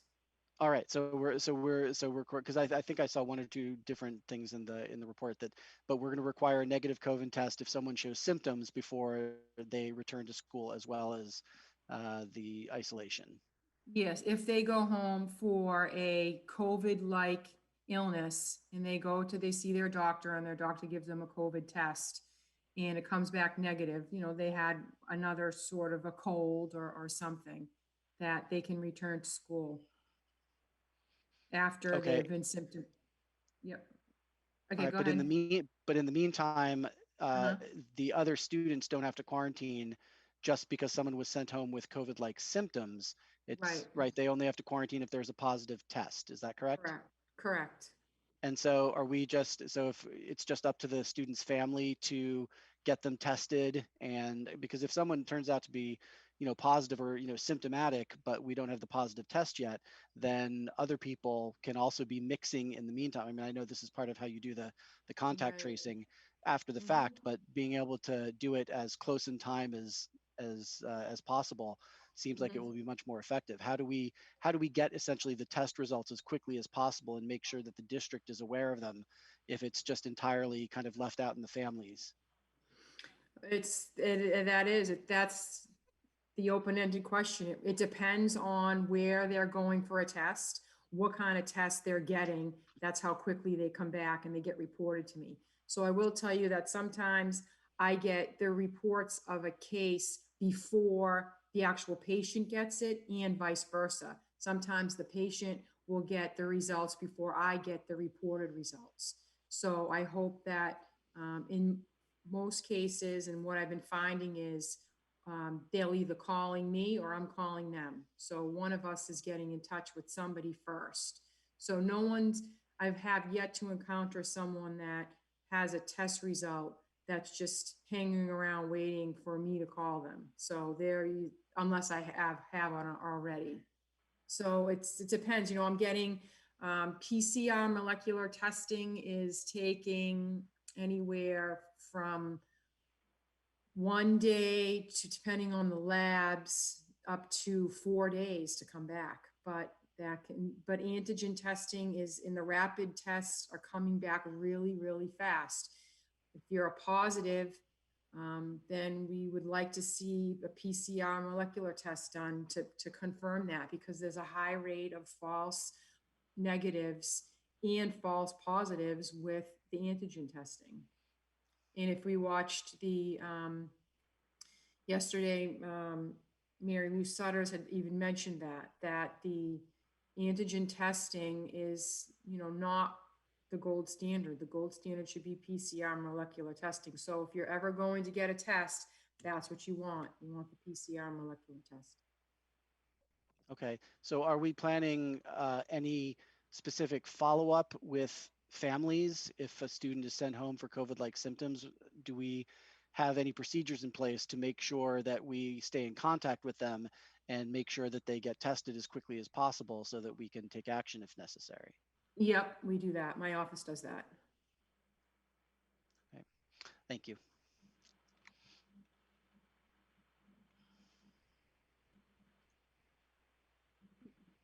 Ma. Okay. Hi. Sorry, I'm I'm in the dark over here. Hopefully people can see me. I guess my question is, I'm just thinking about these numbers and the red, the yellow, and the green, and the 4 to 8, the 8, and then the below 4. Like over the past couple weeks, like have we been? I know you said there was a trend of maybe a slight uptick, but are these numbers, are they really jumping around, or like, do you have, I guess, like over the past month, like where have we been in terms of those numbers? Over the past month, we've been under 10 cases. So 10 has been my highest in the past month. We were down to, 1 case, and it goes by every 2 weeks. So because you go by the isolation and quarantine. So when you see that we had 10, that doesn't mean that we had 10 new cases. That means that we had 5 more cases from the 5 that we had last week, because we were still within that 2-week period. So we've been really hovering under 10 and under 5 for quite some time. We've been doing a really good job. I think, this uptick that we had in cases, we had one family that had 3 positives. So that jumps us up right off the bat. So we've been doing really, really well for a little longer than a month. Okay, thank you. And Shelley, you mentioned that you said young people. When you said young people were responsible for some of the recent, you didn't mean children, you meant young people in their 20s. Can you clarify? Yeah. Yep. I have 2 cases that are between the ages of 20 and 25, and 3 cases between ages 50 and 65, and 1 case is age 30 to 40. And I have a lot of contacts in that 20 to 30-year age group. Thank you. I've had no cases in quite some time of anyone under the age of 18. Thank you very much. Are there other questions from the committee? I just have to scroll for a second to see you all. Okay. All right, we can move on then. Thank you so much. Thank you, Shelley. And just as a recap for everyone that may be somewhat tuning in new to these developments, but just to make sure that there's clarity, we are planning on, with the possibility of building for a return for some in-person. That is the hybrid model at 6 feet distance. The Department of Education's guidelines aim for 6 feet, no less than 3. And as I've talked about previously here with our committee, we have decided that 6 feet is the essential distance that we would be establishing our classroom setups on. And because of that, that necessitates that we are effectively needing to cut our student population in any given classroom in half, more or less. The other factor is the masks and face coverings, as Shelley mentioned. They're so critical, as we know. DESE guidance is grades 2 to 12 required, strongly recommended for below that. However, I am recommending that we make that a requirement for all students, regardless of age.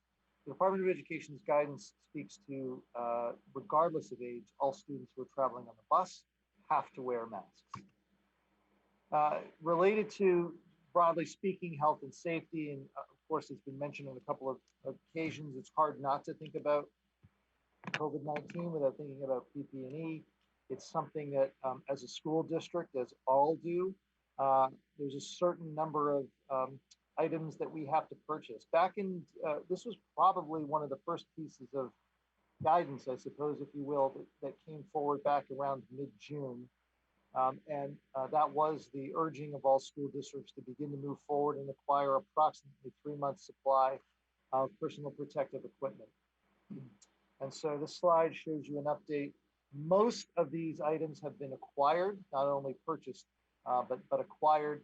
Some are still on the way, but it shows you an extensive, obviously, number of items for different applications. The masks on hand for students, We are anticipating that families will send their children to school with masks. We're also anticipating the same for our staff, but we are nevertheless following the guidance and making sure that we have appropriate supplies for a whole host of things there. So, so that is a brief update to be able to share with you. Heating and ventilation, HVAC. This very understandably is a source of lots of concern. I would, from what I'm hearing, this is not unique or specific just to Wilmington. This is an area of focus across really all, I guess, public buildings, but certainly when we think about schools. So an update that I want to share with the community around this. We are understanding that this is an important aspect for us to very carefully review. That regardless of the age of our facilities, it's important to us, it's important to me to make sure that we have in place HVAC systems that are meeting respective standards. And so we are moving forward to engage a third-party consultant, BLW Engineers, and they will be on board to conduct an evaluation of all schools, along with the Office of Student Support Services, that recently moved to a new location. And the standard that they will be using is the one that, as I understand it, as we understand it, is appropriate. American Society of Heating, Refrigeration, and Air Conditioning Engineers, standard 62.1. We're expecting that their report will be delivered sometime the week of August the 24th. That report will be delivered to the town manager and myself, and of course will also be publicly available. And we will look to what those findings are as to what, if any, remediation, improvements, upgrades, etc., might need to be undertaken to ensure that the ventilation is appropriate and as it needs to be. It's also worthy to point out that in addition to the learning plan that's before the school committee tonight for their consideration and that was sent out to our staff and community, an awful lot of work by our leadership team has gone into developing protocols and guidelines specific for our staff and students, but an awful lot of elements here. This is not a document that is in here. It's something, though, that we have taken a lot of, put forth a lot of work in developing.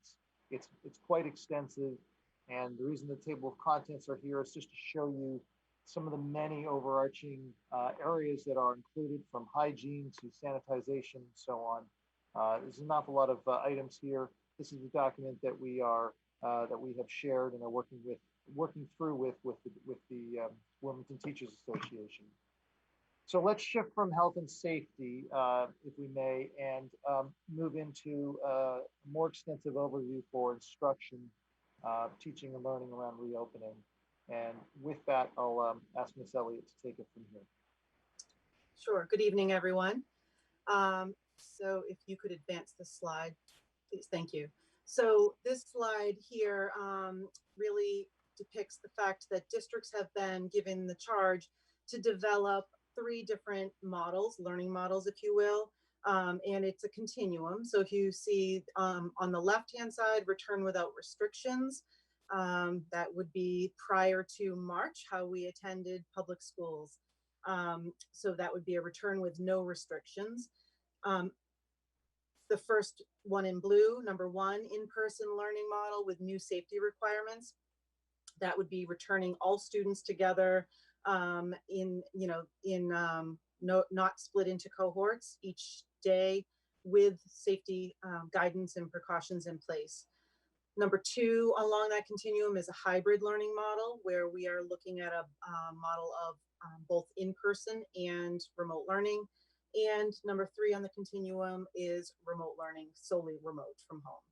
So all three of these models we needed to create a plan for and submit to the state, as Dr. Brand had mentioned. And so the upcoming slides, you'll see more information about each of those models. But it's important to note as well that across all 3 models, all districts and schools need to plan for how special populations will receive the necessary services and accommodations. So we'll talk a little bit about that on the next slide. So we are prioritizing our high needs students as a part of our reopening plan. We're assessing the needs of these students in different populations, those with disabilities, English learners, economically disadvantaged students, students who are in foster care or who are homeless. So it is our intention to follow the guidance from the Department of Education to provide as much in-person service for these students as possible, even if we are in a hybrid model. Students with complex needs already identified as high needs through the IEP process will need to meet specific criteria. And it's important to note that we are going through each individual student's profile currently, and the Office of Student Support Services will be finalizing the identification of students placed in the high needs group and cross-check to see what plan the family has provided as their preference in the survey. And we'll be reaching out to families specifically to develop plans for those particular students. Thank you. So the learning model, the first one on that continuum is the in-person learning model. So to adhere to the school reopening guidance provided by the Department of Ed, along with recommendations from the Center for Disease Control and American Pediatric Association, we at this current time cannot meet the physical distancing requirements with all students and staff in the building simultaneously. Even if we were to, as Dr. Brand mentioned, the minimum guidance is 3 feet.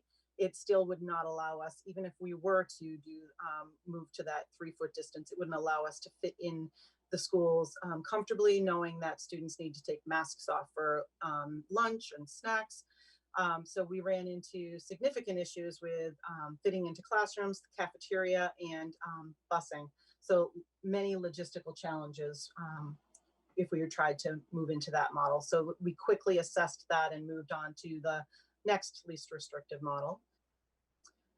So the hybrid plan is the plan that would involve students both in person and at home for grades 1 through 12.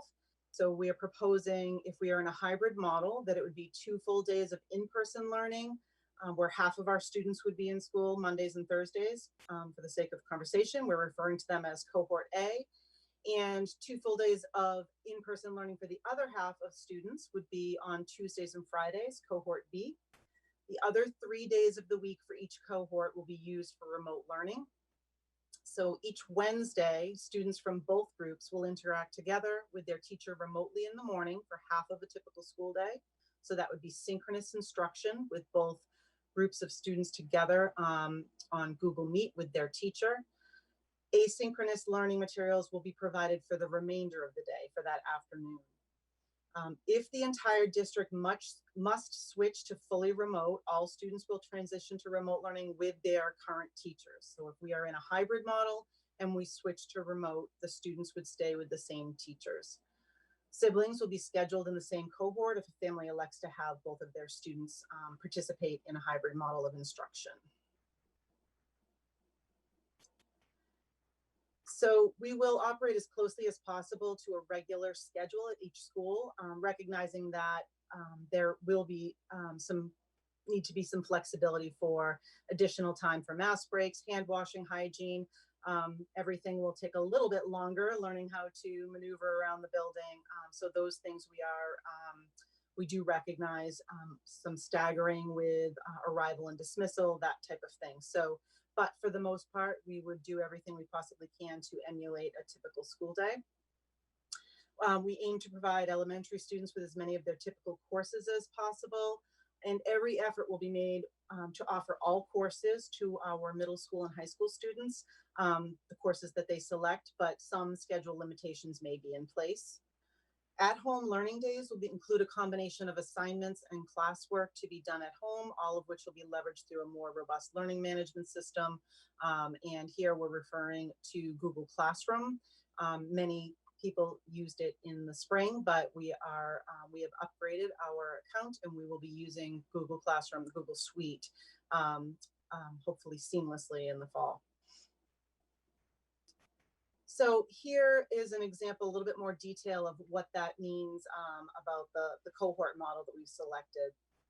So cohort A, for example, on this chart, you can see would be in person on Monday and Thursday, remote on Tuesday, Wednesday, and Friday. B, Tuesdays and Fridays, and remote on Monday, Wednesday, Thursday. The subgroup that spent a great deal of time planning, looking at all of the possible schedules, did an analysis and counted the number of holidays that fell on each different day of the week. And they recognized that Monday and Friday holidays were very close, very similar. So they felt that having a member in each cohort having a Monday or a Friday would even out at the end. And then again, A and B would be combined on Wednesdays as well. While students are in class with their teachers for in-person learning, the focus will really be on direct instruction and assessment while they are able to be together. When students are working from home remotely, the focus will be the application and practice of what happened in their last in-person learning day. So this model allows students to feel connected to their teacher consistently throughout the week. It makes the work being done on remote days more meaningful because it connects directly to what they learned the day before. Could flip to the next slide. So the scheduling committee, as I mentioned, analyzed many different potential options. And I know there are some questions as to why we're recommending this particular model. So we looked at a week on, week off, and felt that that was too disruptive for students in the sense that it was a long period of time, almost like a school vacation week, without seeing their teacher. So transitioning in and out of the building after a week would be difficult for many of our students. We also looked at the model that was brought up in public comment, where it was a student, so the AA and then the hybrid day on Wednesday, the remote day on Wednesday, and then the BB, meaning students in cohort A would attend Monday, Tuesday, students in cohort B would attend Thursday, Friday, and then Wednesday would be that remote day for both together. The reason the committee decided not to recommend that model was because it would give a 5-day span for either cohort between seeing their teacher. So they would go for 5 days without having any contact with their teacher. And they felt that that was similar to having an A week and a B week. So they felt that that would not be the ideal situation for students and teachers to not have that time together in person. I also wanted to note that you may see many districts refer to Wednesday as their day where they're going remote in order to provide, a deep cleaning. And that was part of our conversation as well from the subcommittee work. But we will be doing disinfecting every evening. At the end of the school day, the custodial staff will be taking care of disinfecting every evening. So it would be a daily disinfection. So we didn't feel that Wednesday, that wasn't it's certainly nice that we have that, but it's not the priority. It wasn't the primary reason why we picked the schedule. So just to make note of that. So, so in person, as I mentioned, students will be interacting with their teachers throughout the course of the day in a hybrid model when in person. And during the remote days at home in this model, it will resemble an in-class schedule as much as possible with asynchronous work assigned in each subject. So for example, if students have math in the morning and then language arts, there will be a sample schedule that a student could follow that they will have assignments to do in math, and they would do those assignments during that normally scheduled math time. And then if they have ELA assignments, they would do it during that scheduled time as well. It's really important that remote learning days are viewed as school days by students to help build continuity and promote engagement. I think, we've all talked about how in the spring, districts were given very different guidance around how to do remote learning, which really limited a lot of the ability for districts to make decisions about the remote learning being rigorous. and we have different guidance at this point in time. So that allows us to really make sure that students are engaged and actively attending to all of their remote learning activities. Students would be expected to sign in each morning, so in probably a digital format to have us capture attendance. As I said, the Department of Ed will be collecting student attendance and students will be graded. And the focus of assignments will be application and practice of what was taught in the previous in-person learning day. Google Classroom will be used for students to submit assignments. They may have very specific due dates or times that they're due on that day or other times as well. Some students may have a specialist subject at the elementary level or possibly an intervention service such as reading support scheduled during that remote learning day at home. So they may have on their schedule, they might have PE, phys ed remote that day, either synchronous or asynchronous, and they would be expected to do that at their scheduled time or might be meeting online with a reading specialist for an intervention lesson at a particular time during the day as well. So the other piece that we want to talk about regarding the hybrid learning model is that Wednesday and what would that look like. So on Wednesdays, both cohorts A and B will participate in remote learning with synchronous activities on Wednesday morning for approximately half the school day to provide the opportunity for both of those cohorts to be together and feel as if they're part of a larger classroom. So the synchronous activities that they would experience would be the teacher online with both cohorts together, teacher providing direct instruction. Now for that approximately 3-hour period of time, it wouldn't necessarily be the teacher talking the whole time and students just listening. There could be an opportunity where the teacher asks the students to either log off if they're able to log in and out easily, or to mute themselves and shut off their video camera. And after providing instruction on a particular math concept, the students have been given a problem to solve and would work through that problem independently, and then come back on at a designated time throughout the course of that morning. So those 3 hours might be multiple subject areas that they're talking about, that the teacher's providing instruction, and students would be in and out of live synchronous learning with the teacher. The afternoon would model the two remote days in the sense that the afternoon activities would be asynchronous. And so students would work with their teacher through lunch, and then they would have assigned work to complete after lunch independently. So we're hoping that this model would, if we're able to implement it, would really allow for the work that's being done during that at-home remote time to be really connected to the work that was provided either synchronously with the teacher in the morning on Wednesdays or on the days that students are in person. So remote instruction is the next model that we want to talk about, so that we are planning for. And it's important to note here that with remote instruction, the Department of Ed has indicated that districts must provide families with a choice as to whether or not they want their child to attend school in person, or if they wish to participate in full remote instruction, they may. So regardless of the model that we use, a student will remain fully enrolled in the school as a Wilmington student, and as part of the district receiving instruction remotely. So in our previous spring survey, 68% of families indicated that they may wish to pursue that as an option, with an additional 25% also indicating that they were not sure.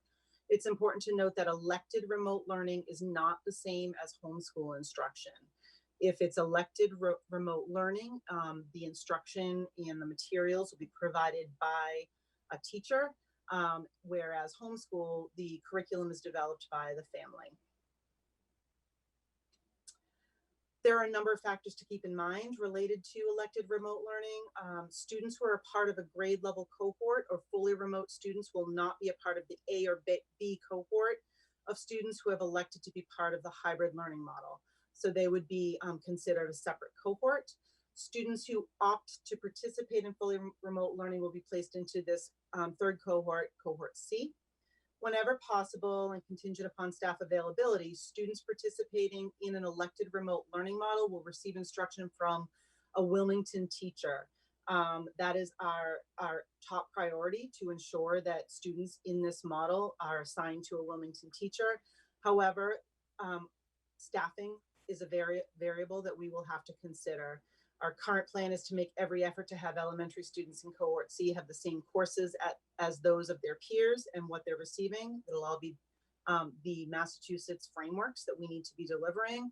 And the current plan is that middle and high school students will receive the courses in which they have enrolled. Our first priority is securing a teacher. Our second priority is exploring an online option.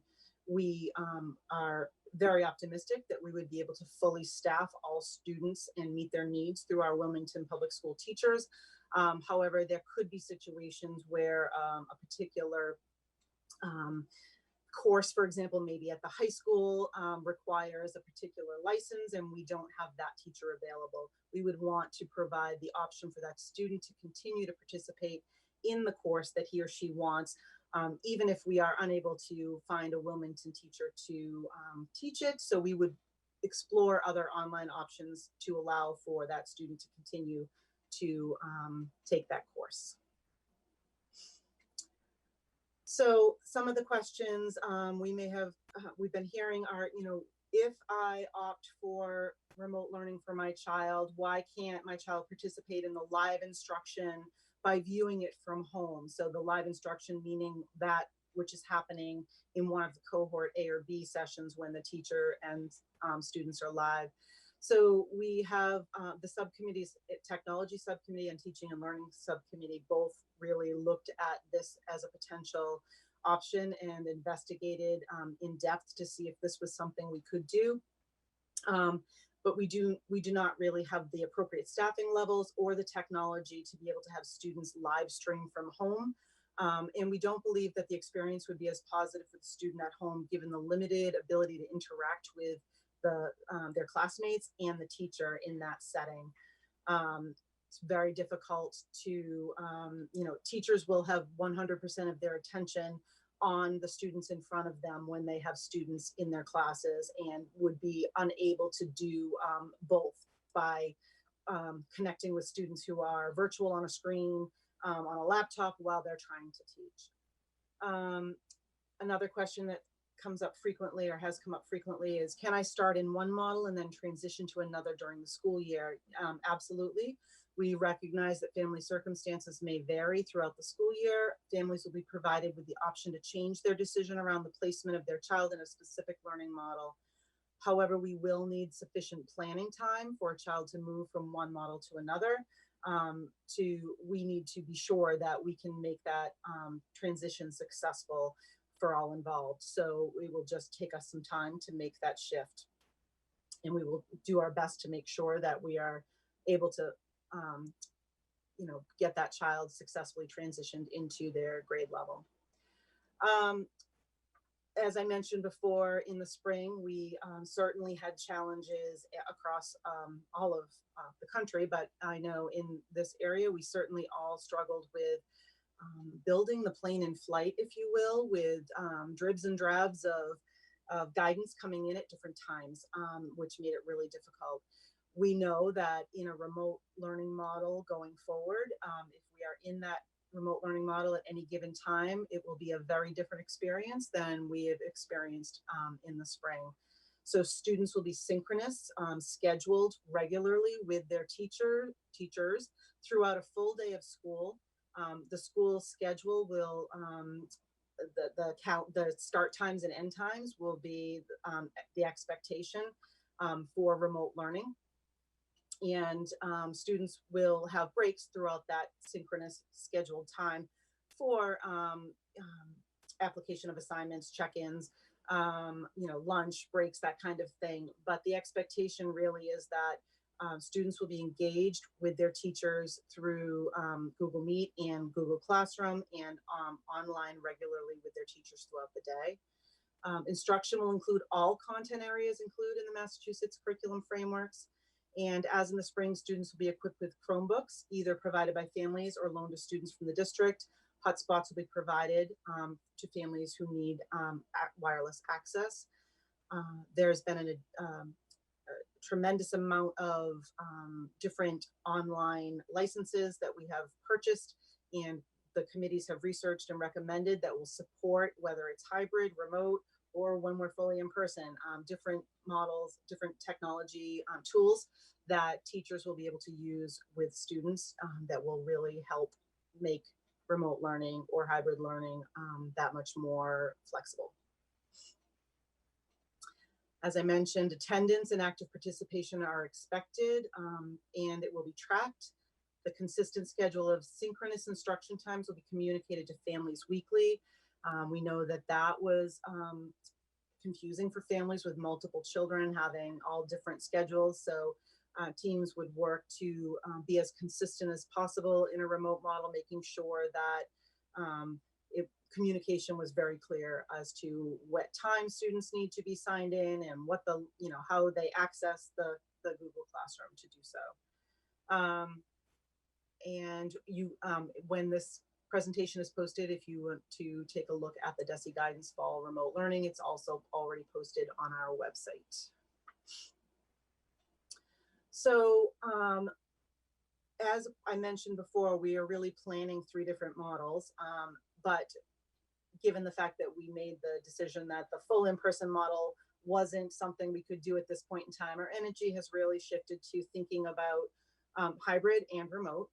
And if we start the school year in a hybrid model and we need to shift into remote learning, so we start hybrid and things change, metrics change, and all of a sudden we need to be in a hybrid model, we would have the students who are now everybody going remote would, if you were in cohort A and B, you would actually stay in that same cohort in a remote learning model. So in that situation, if the cohort A was scheduled to be in person on Monday, now rather than being in person, they would be synchronous with their teacher for the majority of that day for the learning following their typical daily schedule. And cohort B would be synchronous with their teacher on that Tuesday, while cohort A was doing asynchronous work. So basically you would replace the in-person day with synchronous learning at home. So the reason for that model staying the same is it allows for flexibility if we are hybrid, shift to remote, and then are able to go back to a hybrid. It doesn't disrupt the structures that are already in place and the schedules that are already in place. If students had elected to be fully remote prior to this occurring, they would remain fully remote with their assigned teacher and continue doing their full remote instruction, during that time that the school is closed. Wednesdays would stay the same for those in the hybrid model, where they would be synchronous with the teacher in the morning and working asynchronously in the afternoon. Really the idea here is to create fluidity as needed to be able to transition between models.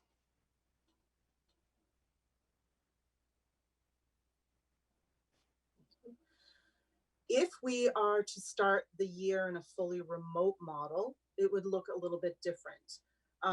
If we start the year, students would, in a fully remote model, we would assign students into an A and a B cohort, all students, but that assignment of the A or B would really be only for the point in time in the future when we are able to go back to a hybrid. So everybody would be assigned that so that we would be able to then make a transition as needed. But if this were the case, all students in an assigned class, so both cohort A and B, so for example, in an elementary classroom, that might be 20 students, for example, would be assigned to that same homeroom teacher, or at the middle or high school, students would have, a teacher would have a full caseload of students for each of their assigned subjects. And they would follow the typical daily schedule synchronously throughout the course of a day with their teacher. So that does not mean that for a roughly 6-hour period of time, teachers are talking to students while they sit and listen, obviously. What that might mean is that, again, the teacher might log in at 9, and I'm referring to this sample elementary schedule, 9 in the morning.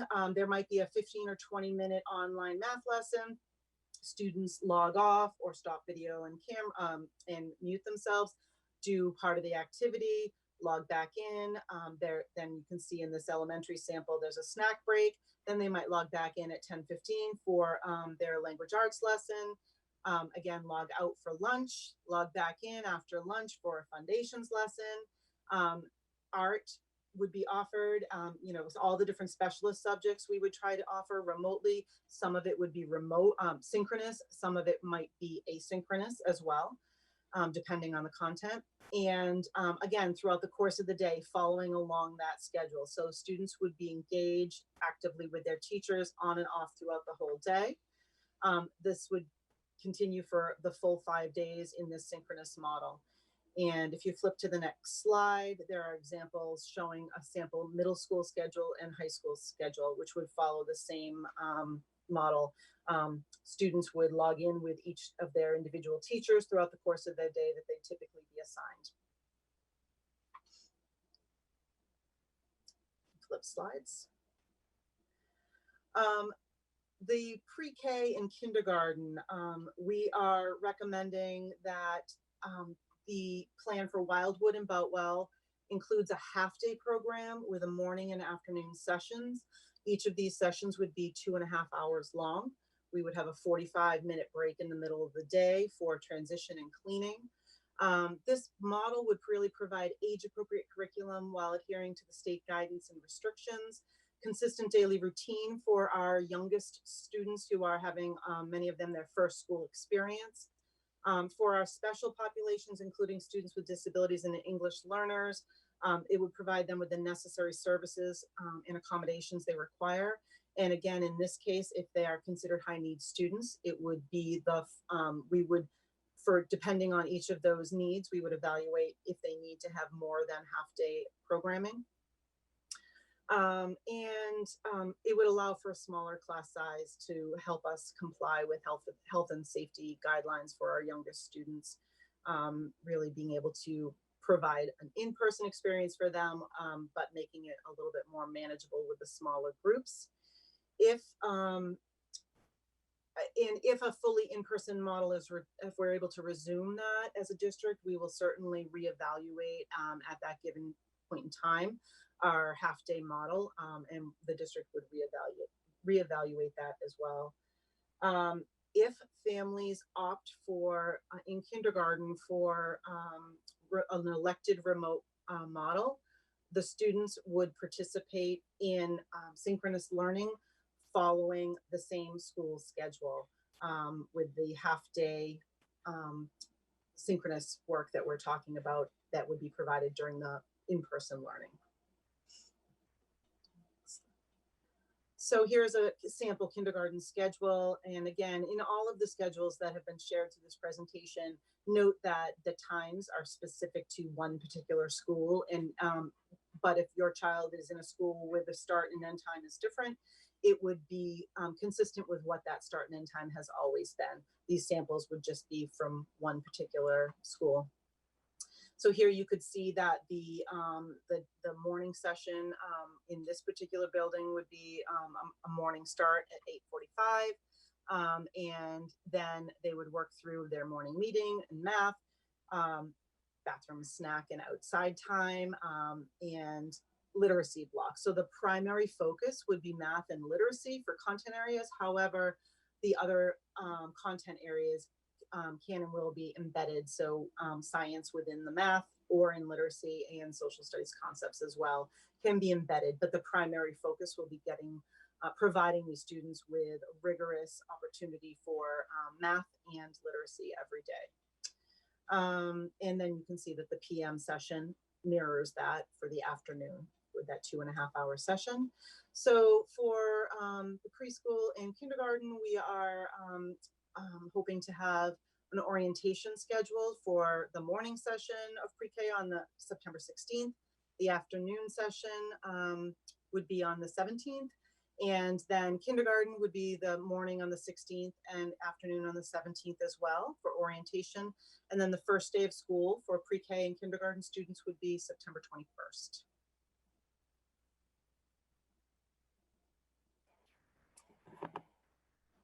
Thank you, Christine. I'm not sure if you want to pause here for any specific questions on the instructional components.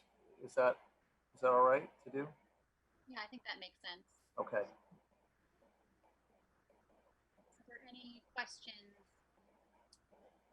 I do. Sorry, Mrs. Burns, go ahead. So I have to, I thank you very much because I know the amount of work that's gone in to create all of this, especially with the committee to guide us with their recommendations.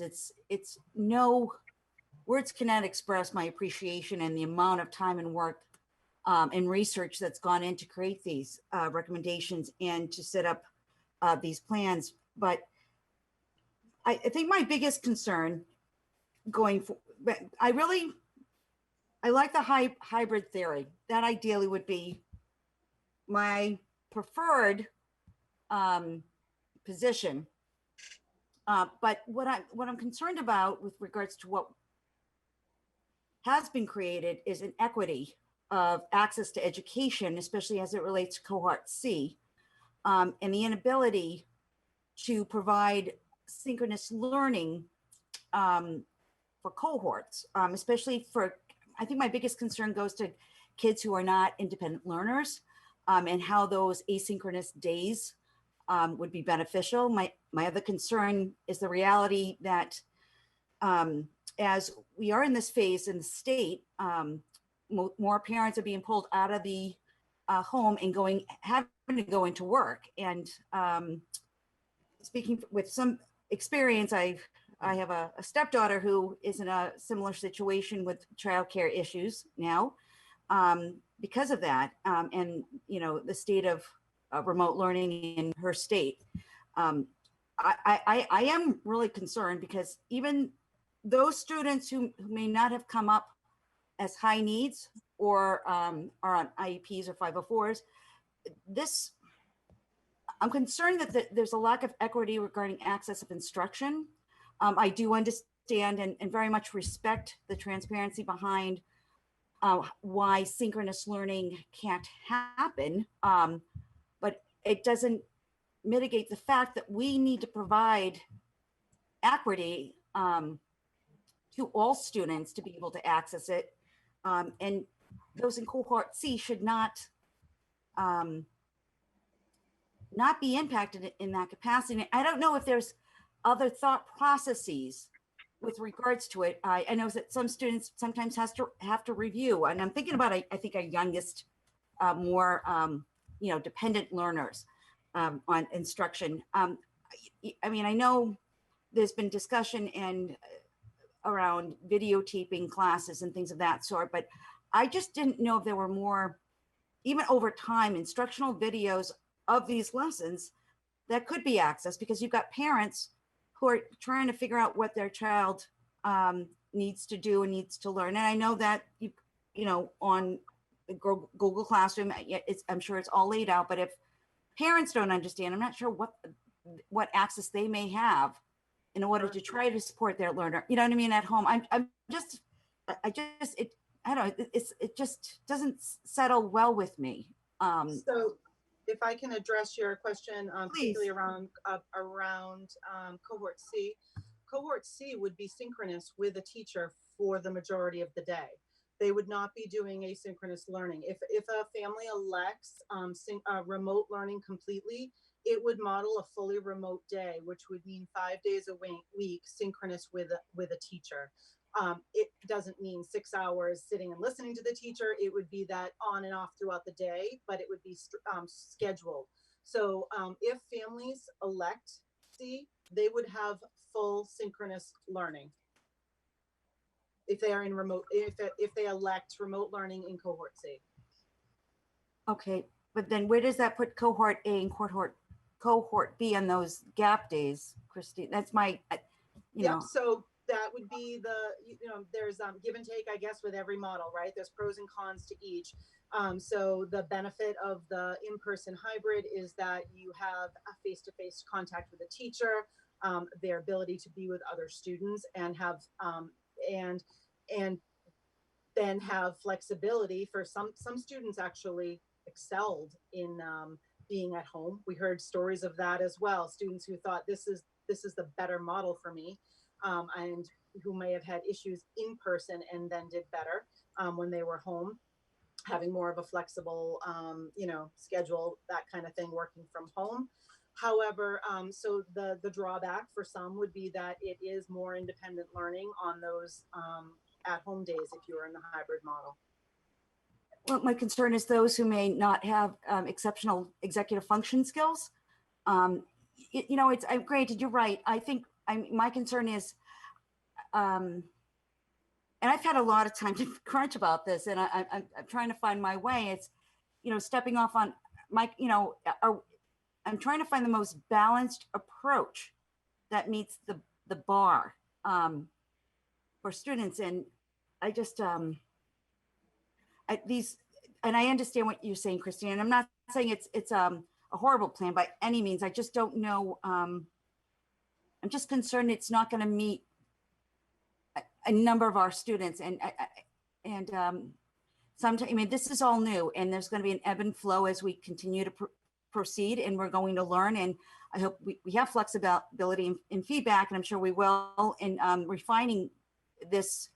It is an educational crisis of which there is no playbook, and we're creating it. And I'm grateful. I am grateful for the time and investment, and because I know it's been well thought out. I just, it's my kids, you know what I mean? And it's the accessing education the way that they do. And, as I said, in my personal experience, I have a daughter who is in a out of district placement that this summer they did. I wouldn't suggest it for the district because I think it'd be impossible, but, cohorts took turns coming into the school where half the class is in the classroom and the other half is done remotely. Granted, I don't think the number of students mirror that of public classrooms, but there were still, still a number of students, and it is a bit of a juggling act for the teachers to connect with those online as well as those in the classroom. But to learn with their peers, I think would be the ideal situation. And hopefully, if we can't attain it at this juncture, I would strongly recommend that we continue not to strive for it. You know what I mean? To try to make this hybrid model as we go in stronger. If I may just add one thing, please, to extend upon, I think what you're talking about, and first off, you're getting a sense of sort of the overarching complexity of this and the challenges and the logistical aspects. I just want to remind everybody of the fact that we're not setting out to establish or create a cohort C. Hypothetically, it's possible that we don't have any students in cohort C, hypothetically, right? That we're as part of the construction of this model, if you will, in this overarching framework, we're creating the opportunity for families to elect to go fully remote if they so choose, because that's what the Commissioner of Education has required school districts to do. The hypothetical is it's possible that there's no families who are interested in fully remote, and then we won't have a cohort C. We also may have a very small cohort C. There could be only a handful of students from each grade level, right? Hypothetically, and that could look also quite different, which is only bringing me back to just a brief comment. There's not a slide here to follow, and so only just a couple more slides, but the idea, I know, that caught some parents with some concern around a binding decision, and perhaps that maybe if to take that back, I may not have used that term, but the essence of that was hopefully to try and convey that, well, it's understood that there's a plethora of questions for all of this. And there's a lot to figure out. And if I wasn't wearing this educator hat, I would be very confused. But what we're really trying to get at is, right now, are families interested in sending their children to school in person if we're opening for that model? And conversely, regardless of what model we're opening with, our family is going to elect to choose to keep their children in a hybrid. Until we have those numbers, we can't start to begin to plan. Our principals can't start to begin to build their cohorts, their schedules, or the ton of logistics that come with all of this, transportation, everything else. So, you know, just back, there's a little bit of an extension on cohort C. We're not trying to create any kind of grouping of students that is going to have a subpar experience of education. We're just trying to conform this around what we have to do in all of our planning. So I'll leave it at that, and there might be some other questions. But Thank you for the clarification, and I didn't mean to infer anything, Dr. Brand. I think it's, but I can understand where you're going and you're thinking. So thank you both. Heather, Mrs. Newhouse, is that your hand? Yeah, just a quick question on cohort C. You talk about, you know, the staffing with the Wilmington teacher if staff is available. If staff, for just hypothetical, if staff is not available, what kind of teacher will these students be assigned with? Well, so I'll take that, Christina. I mean, so first off, what we have all of these moving parts, as I know, I'm sure you're getting a sense of, you know, how many students will we have in person? Equally so, that holds true for staff. How many staff will be will be reporting to work in person? Should we open in person for an in-person model, or which complement of staff might not be able to work, given a prevailing number of possibilities? And so we also have to drill down on that to understand where our staffing holes might be, if you will, for lack of a better word. We're going to make every single effort to, if need be, hire for staff if we have, let's say, just a hypothetical, 10 staff that can't or won't be reporting in person or what have you. We're going to seek to try and fill those positions. But, you know, the reality is this is going to hold true for probably every other school district around. Yeah. And so it's not going to be a race. It's just going to be what's the supply that's available out there. And obviously, when we're talking about opening in person and having students arrive to a schoolhouse every day, we need to have the right number of adults that are obviously in place to be able to be in front of them. And so from the standpoint of trying to prioritize something, again, it's not about trying to diminish what we can offer for any student complement in cohort C. It's just between the students that might be a part of cohort C engaged in remote instruction versus those that are in person in the Boutwell or the Shawsheen or the West. We need personnel in front of them physically, literally. So that's where sort of the trade-off is. Our hope is that this is not an issue. Our hope is that we will have a full staff complement and that this will all work out, but it's a little bit premature to know that right now. Okay, great.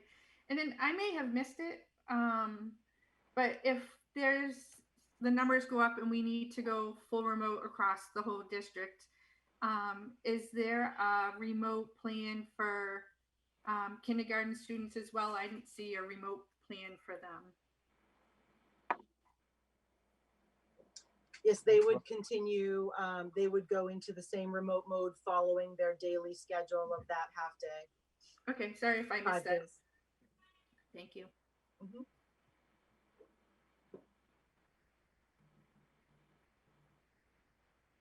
Well, Mr. Ragsdale. I'm sorry, Mr. Ragsdale. Is that me? Yeah, I think so. Okay. It's hard for me to see with the shared screen, so I have to kind of go through tabs on top. But yes, Mr. Ragsdale. So if families, so one of the things we've said is that families with appropriate time to make the arrangements will be able to change their minds and move from a remote model into a hybrid model at some point in the future, even if they elect to start remote. How will that type of transition be done? I mean, will those students, if we have to suddenly account for new students coming into the in-person model, how are they going to be assigned to teachers or classrooms if we've already maxed out some of the classroom size? You know, if we can only put 10 desks in the classroom with 6 feet separation, then there's not an 11th spot for a student who's transitioning into in-person learning to sit in. Yeah, so it's a great question, and it's one of the many that that sort of loom out there for that reality. And I know some members of our community might say, well, what's the obstacle preventing us from just, if we decide to change our mind, why can't we sort of do so the next day? And just bringing back people to exactly, Ms. Ragsdale, where you're at, and that is what the obstacle is if we've shaped our planning such that we can only fit a certain number of students in a classroom, and we exceed that, then we're going to be exceeding what the safety requirements are that we've committed to, and that's 6 feet distance and so on. So what are the options? Well, it might have to be that maybe we explore the possibility of relocating that classroom. Maybe it's a conversation that has to push us in the direction of, okay, we can do this, but maybe we have to shift that classroom to a whole nother space in the building. Maybe there's another option out there that unconventionally we wouldn't normally pursue, but maybe that student normally is assigned to school X, but maybe we have to think about something that's on the other side of town. That's probably not going to happen, but the essence here is trying to provide some time for us to build a plan to respond and still stay within the safety requirements that we have to. And so we want to try and provide some flexibility. We're not trying to be unnecessarily rigid, but just wanting families to know, and that's back to the notion of sort of pushing, and I know I've done so in asking parents to commit, but as you can hopefully appreciate, over the next number of weeks, what we really are trying to avoid, because it'll just be too difficult to plan for, is people changing their mind week by week. This will be so fluid that we're never going to get to a point to be able to sort of pin this down. So I'm not sure, quite frankly, that I have all of the answers. We're going to have to be creative, and hopefully with some law of averages that numbers work out along the way. But we will remain committed to providing the opportunity for families when we can, where we can.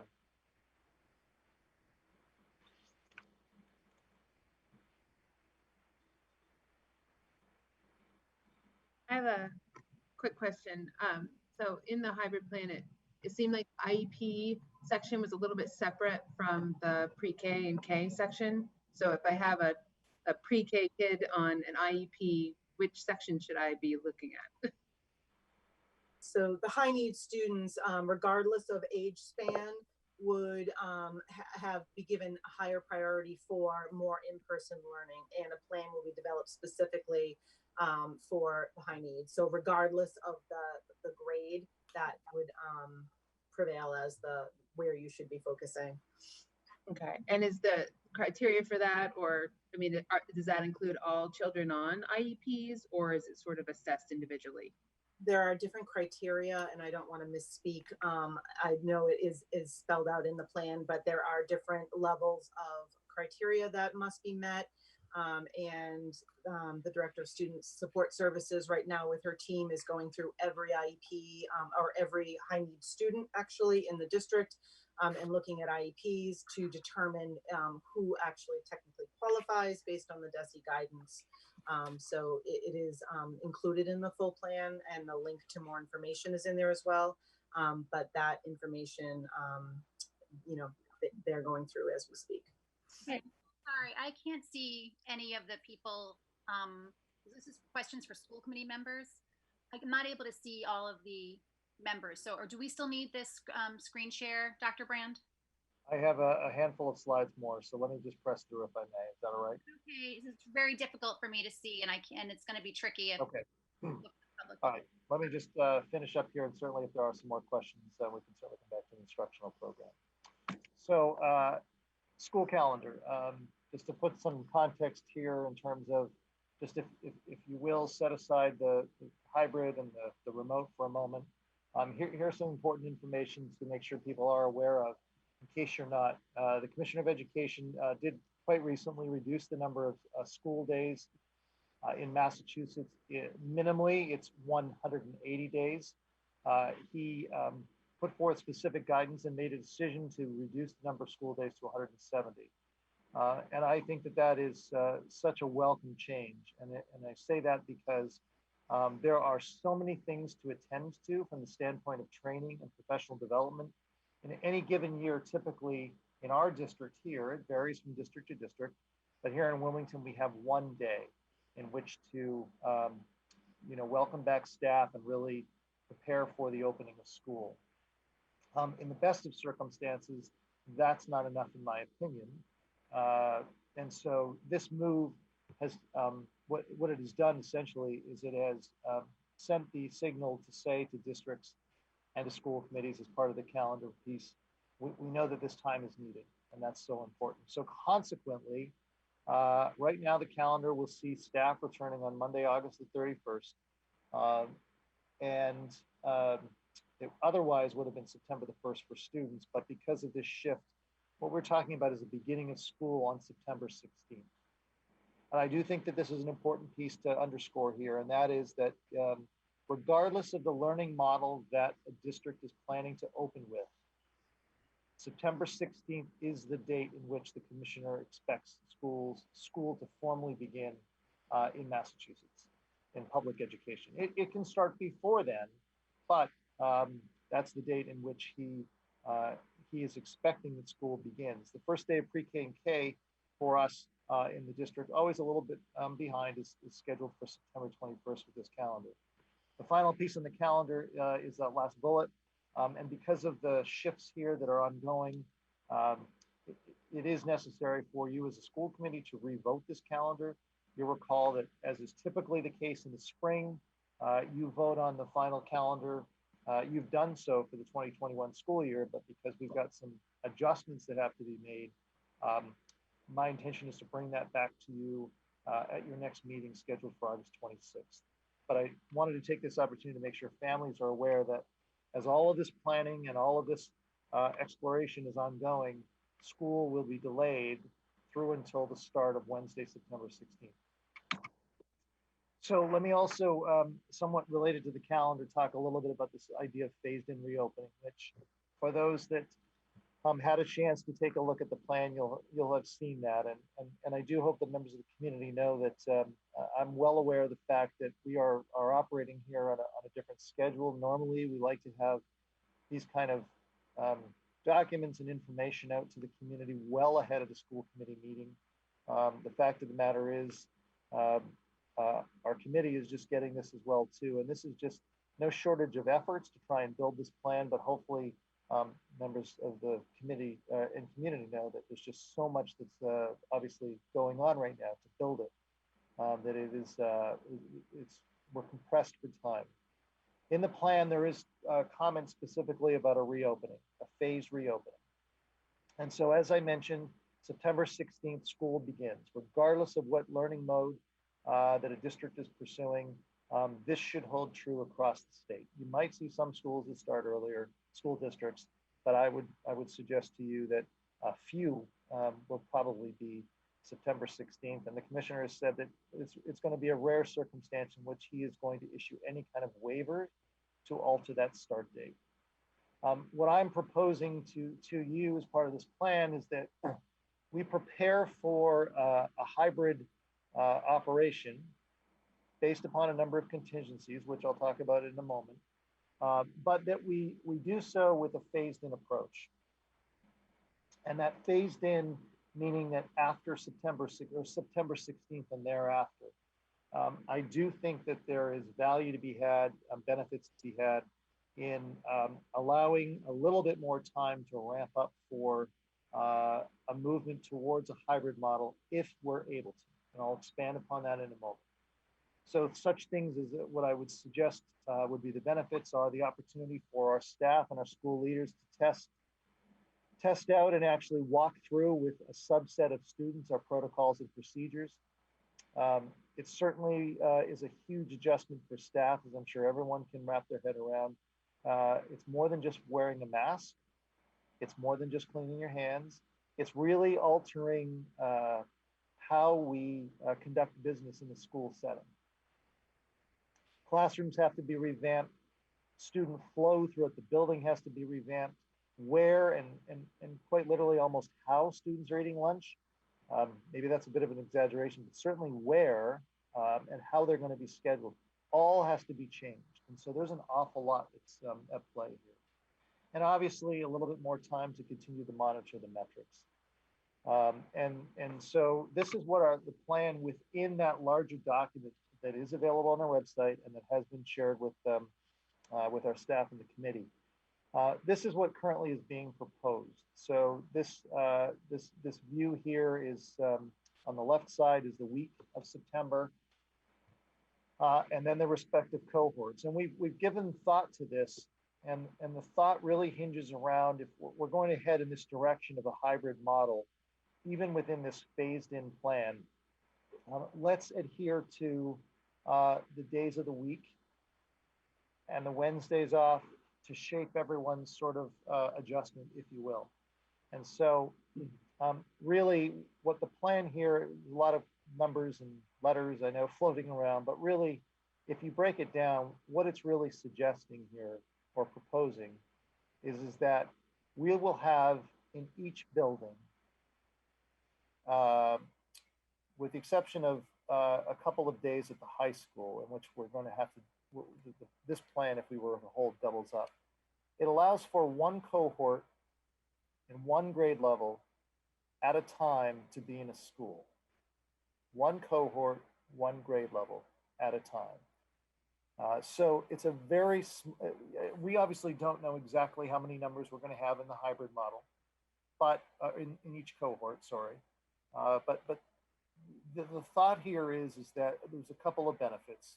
It allows for, whether it be the 4th grade or the 9th grade, that small cohort of students to have full access to a school. Not to wander in and out of each classroom, but to be able to wander the halls, to be able to visit the cafeteria or wherever lunch is going to be served, to understand how boarding and off-boarding of buses is going to happen. All of this has to change. And so this idea of this staggered return seems to have many benefits. And it also will allow for the opportunity for a teacher to meet his or her students in person. And we all, I think, can point to the fact that if we're heading in a direction where at some point sooner than later, fully remote has to happen because of the metrics and the circumstances around us, that seems to be a very important thing.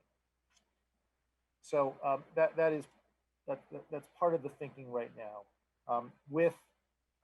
If all factors were in place, all contingencies met, a proposed start date the last week in September. Just very briefly on CARES program, not a lot of information here to say, but just to remind folks that we are still planning in the background for CARES, significantly altered in terms of the programming. Stay tuned for more information, as Parker has been working very hard with her staff. However, I would point out that Ms. Parker can't go ahead and start to enroll students in the CARES program until we know which students are in which cohorts. And we can't build those cohorts, I'm sorry to come back to that, until we have a clear sense from our families of their intent. Sorry, wrong way. Okay, so next steps, just the last couple, tentative timeline here. So we've asked for survey results to come back at the end of the day tomorrow. We will quickly get those results from families to our building leaders, our principals, who will start to work on that sorting. The Office of Student Support Services has already been extensively engaged in going through 600 plus students to determine, based upon the criteria the Department of Education has issued, which ones fall into the high needs categories. And those two data sets, if you will come together. The week of August 24th, pre-K and kindergarten placement. I've checked with Ms. Walsh and Ms. King, and they fully are prepared if they get all of the specific requests in by the end of this week to have those placements ready. Final sorting grades 1 to 12 will happen the week of August 24th, and we will be on course to notify parents, guardians of their placement, and hopefully transportation information the week of August 31st. Next steps in planning. You heard a little bit earlier today about the ongoing work the work that's started and that will certainly be ongoing over the next 5 weeks before the middle of September with building-based planning. We had that reopening advisory group that identified a whole number of recommendations and decisions to be made at the school level. That's the job that becomes of the building-based planning teams. Scheduling, I've already mentioned that enough. There's a whole lot of that has to unfold. Training and professional development, I mentioned that. Planning for what and how to best deliver the respective planning for the first couple of weeks of having staff return. Obviously monitoring the developments as it relates to COVID-19 and the metrics at the state and our local level, and ongoing negotiations with the WTA, Wilmington Teachers Association. So where does that bring us in sum total? This is the last couple slides. As you know, and as I've indicated, it's my recommendation that we would pursue a hybrid model, but using a phased-in approach.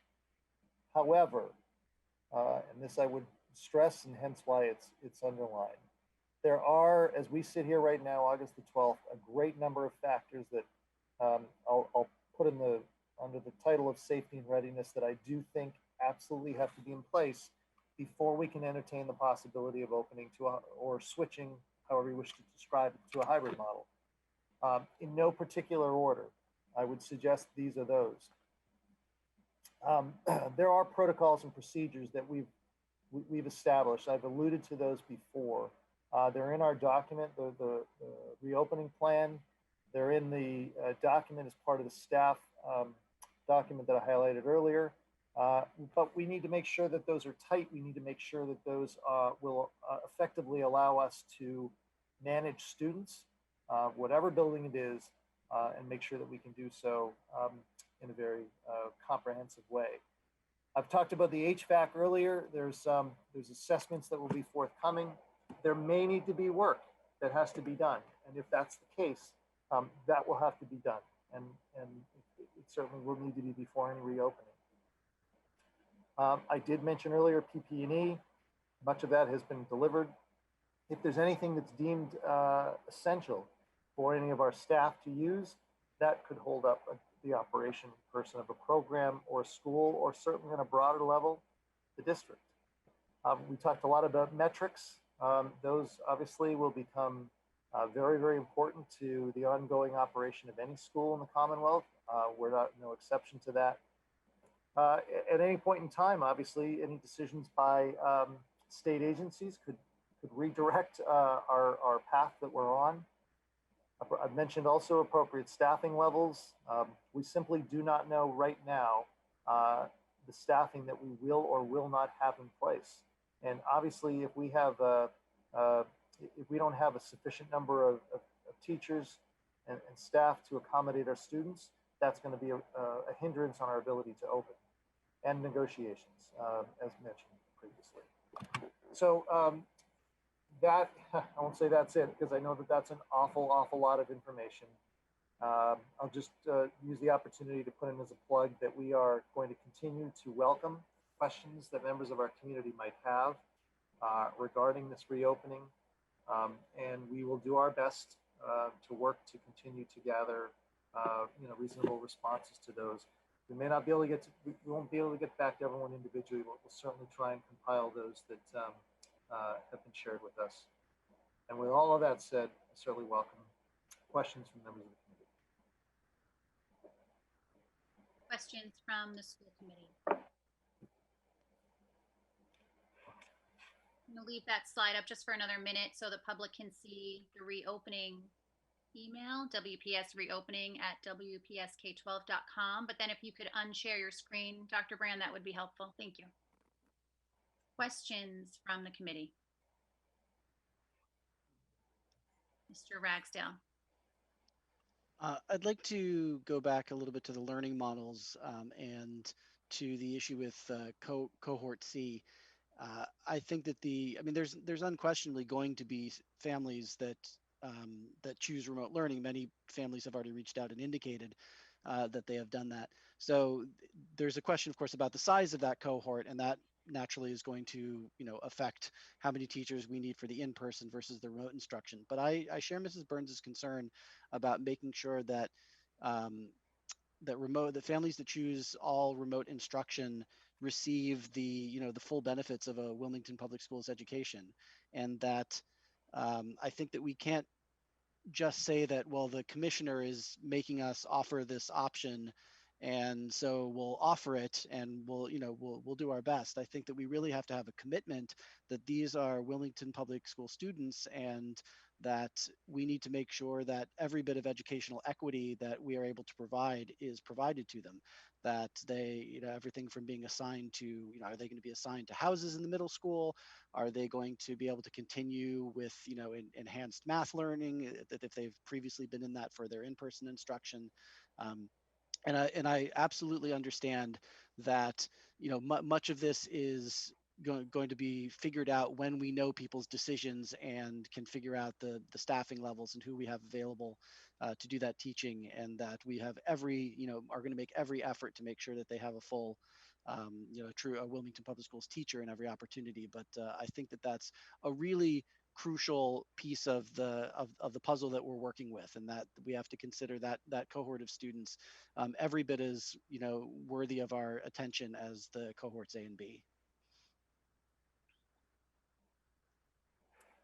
And if I may, I'll just I certainly understand that question, and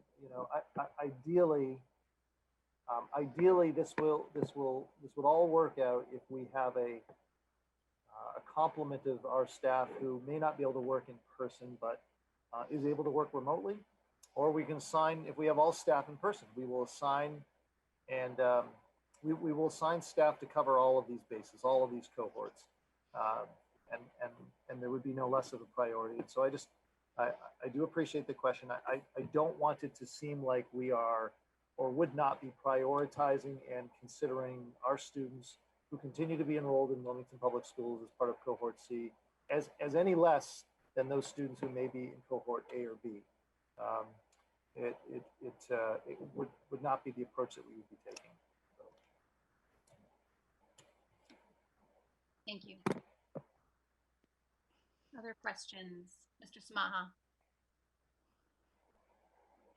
Yeah, I guess one of my questions is I still I keep going back to all of these metric things, and I'm sort of thinking about, those numbers and thinking about how Wilmington has been, at 10, and then it goes below that, and the number that they're sort of giving from the state is 8. And I guess I would like to know, like, what sort of shift would it be that we bump on and we hit that 8 number that would cause us to go from hybrid to fully remote, or would it need to be, a different number, or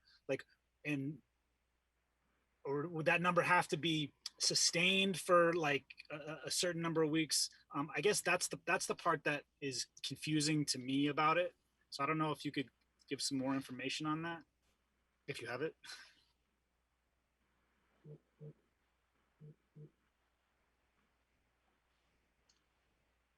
I'm just looking to see if Shelley's still on the call, and it doesn't look like she is. But so I don't know that I have a clear answer right now. That there's more education that has to be had from. I can't speak for Shelley Newhouse, but this model this model certainly through the DESE lens was just released yesterday, so there's more education that certainly I think is fair to say has to unfold as it relates to this. I know that Shelley has regular meetings with the DPH, and my understanding is they either have been as part of this rollout or will be certainly talking further around how to help assist local districts in making these decisions based upon this data. So certainly can follow up with the committee and the community in terms of helping frame or expand how this model will be used. I'm not sure that I can provide at this moment anything more than what I did earlier tonight, but we can certainly come back to this. Thank you, Mrs. Maha and Dr. Brand. Other questions? Mr. Ragsdale.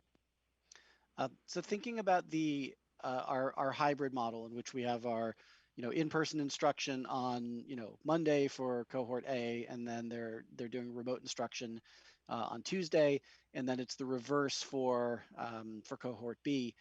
So for a teacher who's teaching those instructions, those two cohorts, who is then going to see both cohorts together on Wednesday, how do we envision that they're going to sequence their instruction so that everyone is together in the same place on Wednesday? Because if the idea, as I understand it, is that the asynchronous days, the remote days, tend to follow the instruction of the in-person days, that they learn something in person and then there's reinforcement and practice on the asynchronous remote days.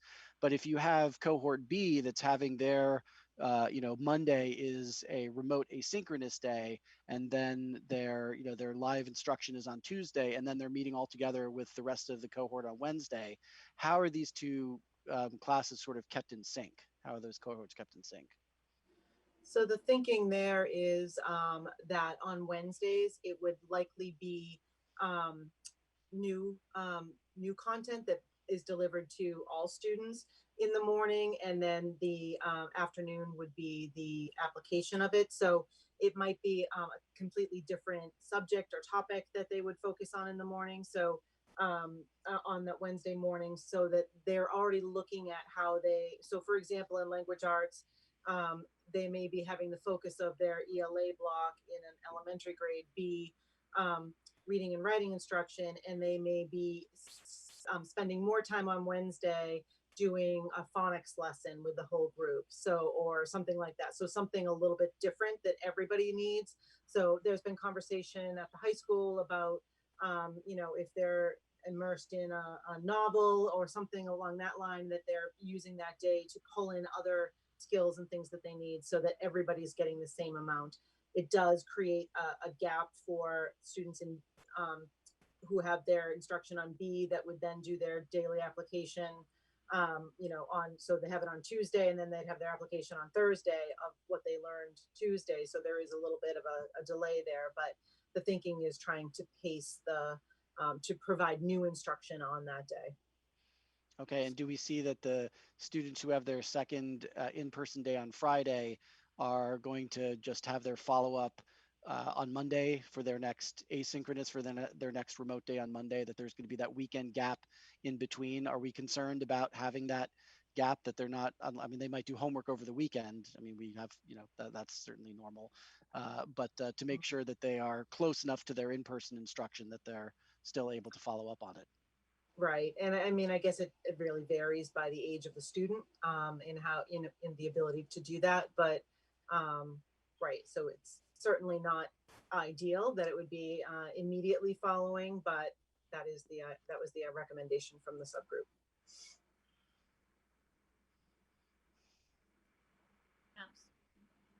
Just to follow up with what Mr. Ragsdale was just asking, curious for, say, like the middle school and high school for the full remote day on Wednesday, where they switch classes and have a number of different teachers.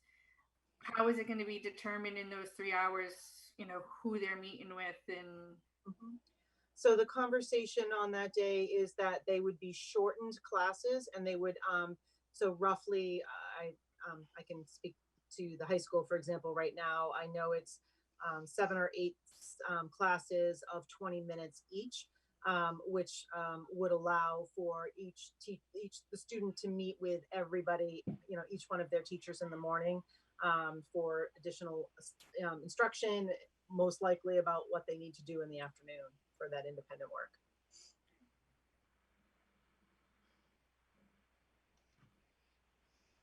Thank you. Mr. Ragsdale. So the plan, I believe, says that teachers are generally going to be coming into the buildings on remote instruction days.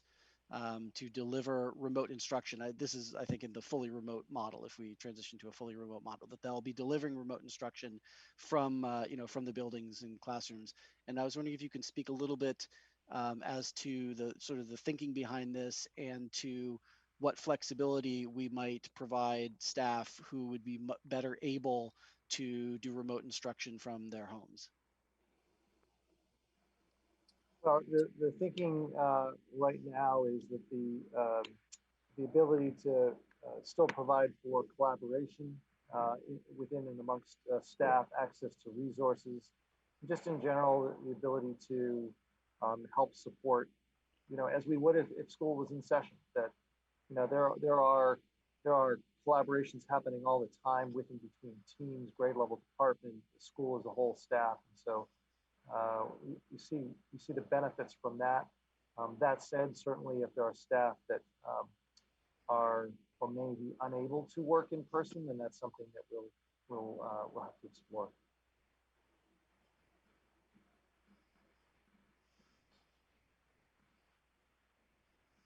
Can I jump in for just a second and then pass it back over to someone else?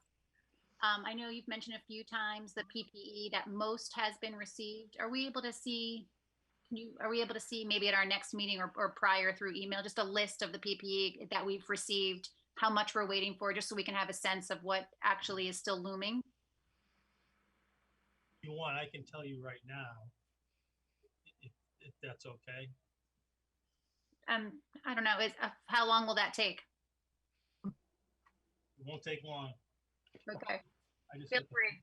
So just quickly out of those, so we have as far as the wipes go, that's one area. There's about 1,000 on back order and another 500 we just ordered the other day.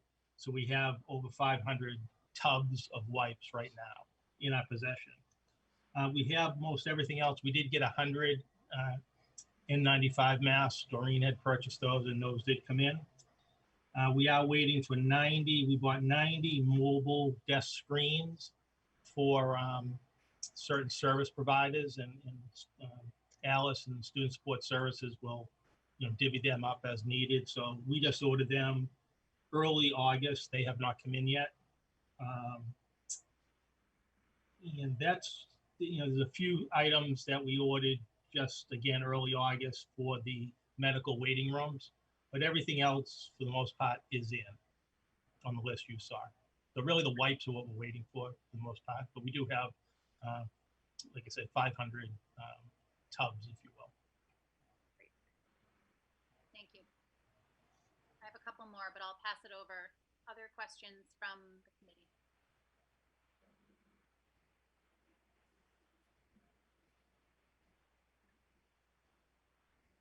Is it possible for us to see, oh, I'm sorry, Mrs. Newhouse, go ahead. Are you unmuting? Sorry, go ahead, Jen. I was just gonna ask, Mrs. Elliott, is it possible for us to also see a schedule of cohort C? So yes, it would replicate the fully remote schedule. So if a student would have, if a fifth grade student would have the same schedule as any other fifth grade student with math and ELA, it would replicate the same as a fully remote schedule. In the middle school would be, middle and high school would be the same. Okay, thank you. Mm-hmm. Go ahead, Mrs. Newhouse. Question on the CARES program. It states in the 4 schools that it'll be running, that they'll be in the cafeteria. Will the cafeteria in those 4 schools not be used for lunches?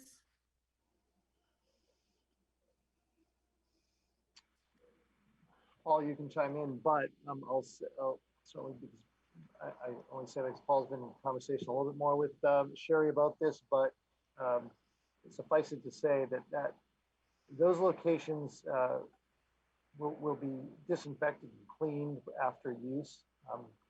We're talking about full days here, of course. That means that students will be eating lunch, which means certainly the cafeterias will be used. The question that we have to analyze based upon how many students are going to be in the hybrid model, right, is how many more spaces we might need throughout the building. But Presuming that the cafeteria space will be used, it's been determined that the custodial staff can appropriately transition that space through cleaning and disinfecting. Correct, Paul? That's correct, as will the care staff prior and after the program. So, yeah, that's the plan of the common touch areas and all the areas that would be used in the cafeteria tables would all be clean and disinfected. And then another question, for middle school and high school, will they actually be changing classrooms? Do we know? And then like how, if they are changing, will they be cleaned in between each and every class? I think that would be Yeah, so I mean, the overarching goal and the guidance is to try and minimize transitions as much as possible. That's far easier at the elementary level, and plans are unfolding, to make that possible most of the time. The secondary level is very different and difficult, as I'm sure most can probably appreciate. Different students going in different directions, different programs, with different teachers. So. But right now, that's going to likely be the reality that students will move from one classroom to the next. The DESE guidance is very specific in the ability for students or staff to be able to assist in wiping down or cleaning desks. So we'll have those products, and with generally speaking, with the secondary age students in complement or in complement with staff, those desks will have to be wiped down after each use.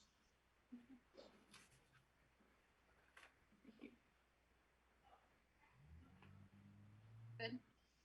Okay. Mr. Smaha, do you have a hand up? I'm sorry, I can't tell. No, I don't have not right now. No. Okay. Other questions, comments from the committee members?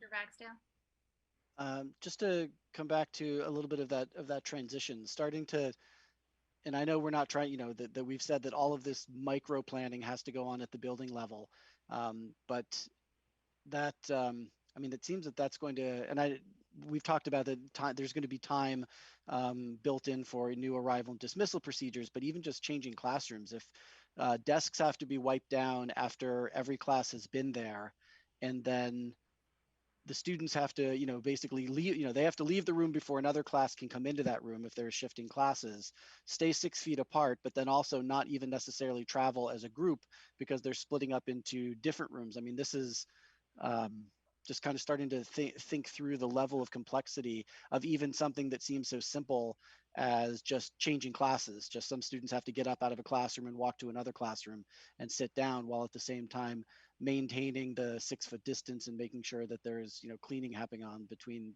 that goes as that goes on. That even something as simple as that is going to be very, very complicated, and it makes me think about the complicated things are going to be really complicated once we get down into the granular building level, actual protocols and procedures. And I think it's one reason why I'm very glad that we are having this phased in approach so that there's going to be more time to really think about the ground level granular realities. What is each kid going to be doing? Where are they going to go? How are we going to clean it, and so forth?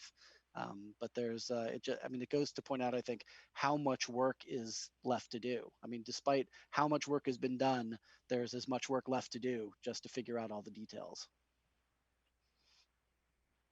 I appreciate, and not so much a question, but certainly acknowledgement, and I could not agree more. There has been an awful lot of work that's done, but this is shifting very much and flowing into the, as you use the term, the micro level at the building level. There's, I'm reminded of the fact that we have still a considerable number of weeks until the middle of September. This, as you've gotten a sense from some of the comments, this work, it's not that it's been idle. Building committees have been meeting, principals have been meeting. The district leadership team has been tapped multiple times this summer, and that work will continue. But there's still a ton of work ahead. There's no question about On that note, Dr. Brand, are there reopening committees at each building? Yeah, my understanding right now, all buildings, I believe, should have in place a building reopening committee. There wasn't a specific template for to instruct or ask principals to utilize to pull those together, except the encouragements to include a broad number of volunteers. And obviously, it's a case of who's available and who might volunteer. And if there's one that's not operating right now for whatever reason or hasn't been launched, principals know that it's certainly expected that there will be. Thank you. And then as far as I've seen a couple of questions popping up about school supplies, it seems as though some schools may have sent out some communication about what might be needed. I think the statement was actually, we will be providing most of what's needed. This was at an elementary school. However, wipes and other cleaning supplies, our hand sanitizer are welcome. Is that going to be a message sent? Is that going to kind of go to all of the elementary schools? Is there something specific? I guess I'm urging us to sort of stay on the same page so that people are all getting the same message and parents aren't then going to Facebook to try and get answers to some of these questions that should be coming out of buildings. Yeah, it's a good question. Thank you for raising this. So we've had some broad conversations around school supplies. This is also a necessary shift in thinking about what we provide versus what we might otherwise ask families to do. Any kind of cleaning supplies or products is something that we're going to have to streamline in terms of making sure that we're on the same page and consistent with what's being requested. I think we probably all know by now that some hand sanitizer is certainly not, they're not all the same, nor is any kind of wipes that might be utilized. So we will indeed have to make sure that there's consistency in what's being requested across the board, whether it be the elementary level or any level for that matter. So. Thank you, that's helpful. My other question with the phased in approach, so it sounds like, so we would be starting with full remote learning, but that still people would sort of put their decision in for whether they want hybrid or full remote, that we're still Yeah. making the distinction. Is that correct? Yes, thank you for raising that. That's right. So we've been deliberately using the word elected remote to try and that's cohort C, right? That recognizing that there is no hypothetical, that indeed some families have already reached out indicating that they are going to elect to have their child start the year in a fully remote learning model, regardless of what the district's intentions are. And so that's different from the learning model that the district is perhaps going to start with, which would be fully remote. So I know it can get quickly confusing, but elected remote, families are opting that direction. As a district, if we are pursuing fully remote, that's because as a district we're making that decision. The idea would be that the hybrid, if you were interested in that, you would choose that, and then that would more easily segue into entrance into schools when schools did officially open. Correct. Correct. Thank you. Mrs. Newhouse? Question on the phased in hybrid model. It shows that on Wednesdays is the remote learning for all, and then each cohort has a day over the next week and a half. For the days that they're not in school for their cohort, is there going to be any remote learning, or they just have the days off? Thank you. That's a great question. No, so I think it's important to underscore the fact that after September 16th, they are instructional days. And so even if a student is not in school, it is considered part of the 170 days. And so it's not a day off. It's remote learning that will be structured, but it is an instructional day. So. how will, you may not know this yet, but how would that work with teachers having, you know, a subset of their students in their classrooms on those days and then the students at home? So effectively what it is it's enacting the hybrid model. So if I was a 5th grade teacher, for example, and on one particular day, I have my cohort A, cohort B is not in the building, just as would be the case in the hybrid model. But I still, as that teacher of those students, still have to obviously plan for whatever the instructional activities would be. So. Thank you. Mr. Samaha. Hi. I guess my question would be, if a student, say that there's a case and a student is quarantining, what would they then be doing on the days that they need to quarantine?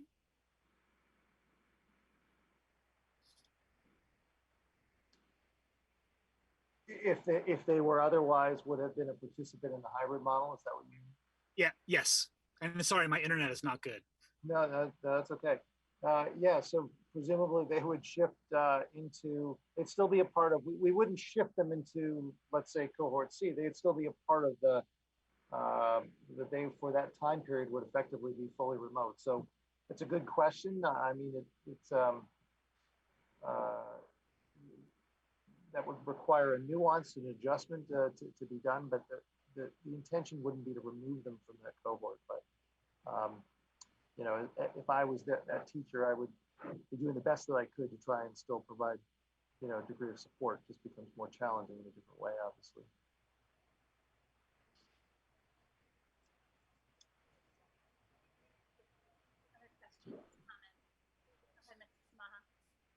Sorry, would that also apply to students who are just generally sick or absent? How would that work as well, or would that be just sort of, you know, how does that work if a student is sick but they're not quarantining, it's not COVID related? Would they still be expected to do remote stuff, or how does that work? They would. I'm not sure, Christine, if you've been a part of any deeper dive conversations with any of the groups on this. Well, I think the thinking would be that if a student is ill, they're unable to participate in school, so they would be out sick and would be marked absent for illness. I think the more difficult situation is when a student is quarantining, feels totally fine, can still participate remotely. So I think that's really the distinction.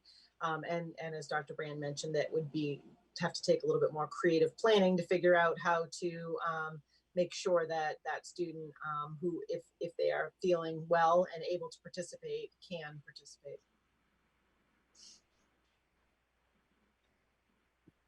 Thank you.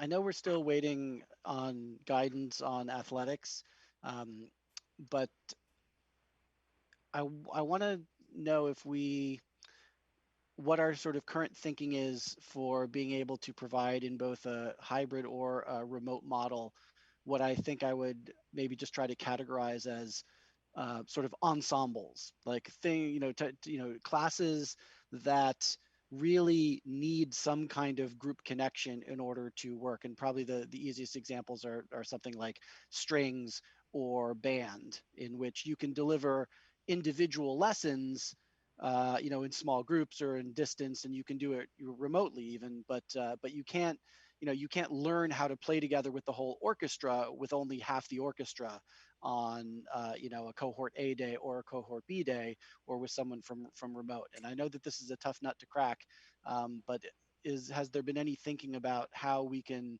try and make some of those types of classes happen? Yes. Oh, go ahead. Christine, go ahead. I was just going to say that some of the curriculum team leaders have been focusing on that and really trying to think creatively in how to go about doing that.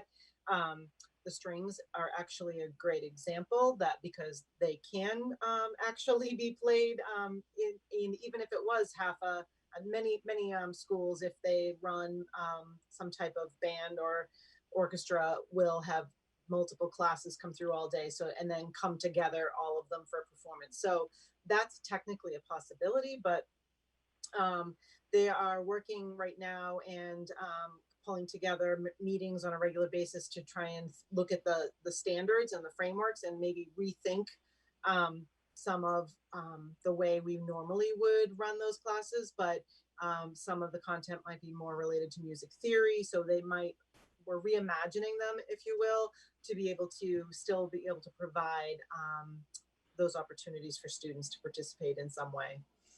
Not necessarily ideal, but. And would that also be possible for remote students?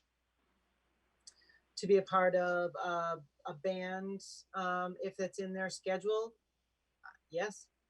If we're able to do that, I would assume that if they are signed up for it or whatever that subject might be.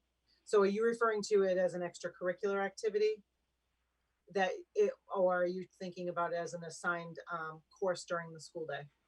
Well, a little bit of both. I mean, there's some after school things like the jazz band, but then there's, something like band or is, for example, like an actual class generally during the day. So I'm thinking of it as like an actual music class, for example, that is part of the regular schedule. Yeah. So I know they're doing that research right now. So, I'll be connecting with each of the different departments to really see what they've been able to brainstorm and figure out for planning. So I hope to be able to have more information about the specifics of that soon.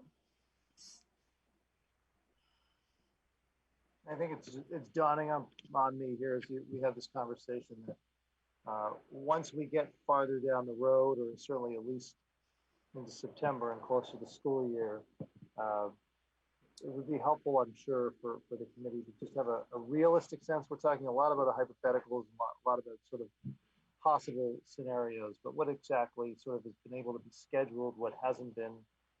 We can certainly commit to coming back, as time progresses here, to give you a little bit of a deeper sense of some of this. You mentioned athletics. I think that's where I thought you were going, Mr. Ragsdale, at the start of your question, but just as a point of opportunity here, nothing has yet been issued from the Department of Education around the status of sports. We're still awaiting that. I just ask a quick question about high school and middle school cohorts and whether or not, so obviously with the elementary school, I can see how kids are staying together. So they're with that cohort.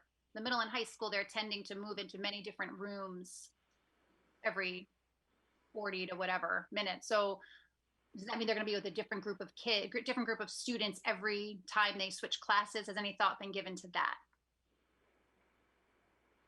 Yeah, the cohorts are certainly larger in high school, for example. I mean, it's half of the school, right? Or half of a grade. But they logistically, students will have to move more.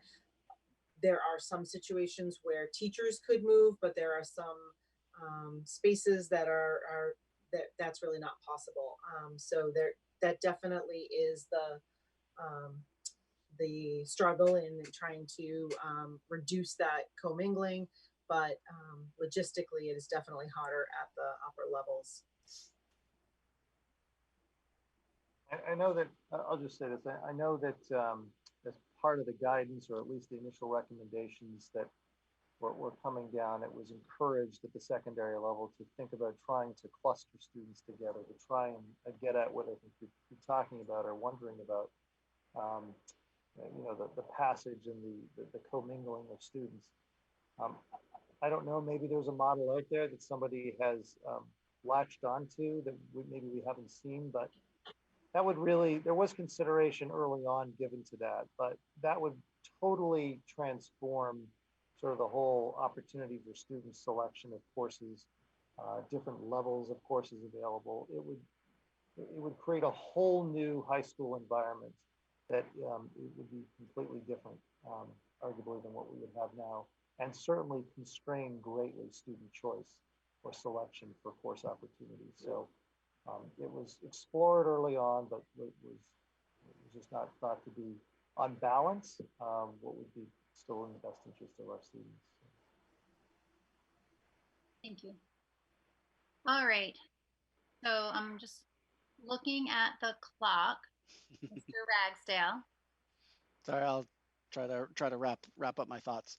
I would like to talk a little bit about the phase-in. I'm very pleased that we're planning this idea of a phased-in approach, beginning with remote, and for all the reasons that that Dr. Brand listed in his presentation.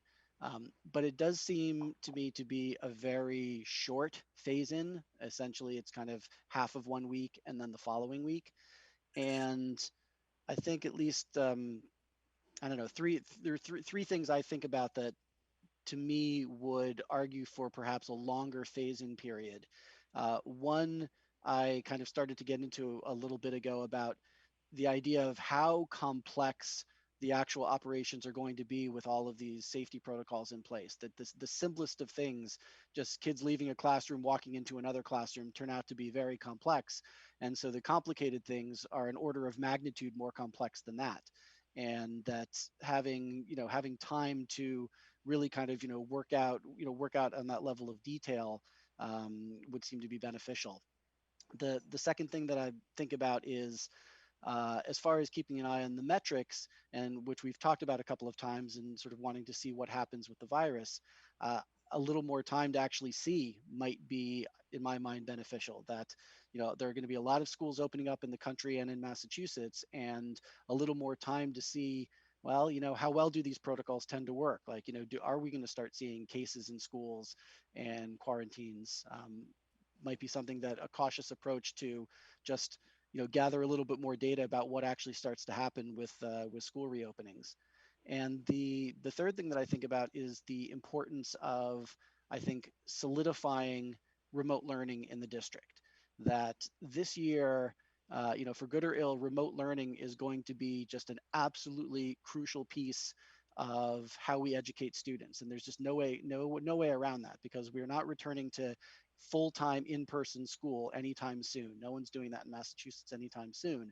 So whether we do a remote model, a fully remote, or a hybrid model, even the hybrid model is 60% remote. 3 days a week, the kids are learning remotely. And we really need to establish how remote learning works and make sure that we are delivering it effectively. And I know that we've been thinking about that over the summer. Teachers have been planning and preparing for effective remote instruction over the summer and putting a lot of effort into that. But you never really see how it works until you finally have to start delivering it.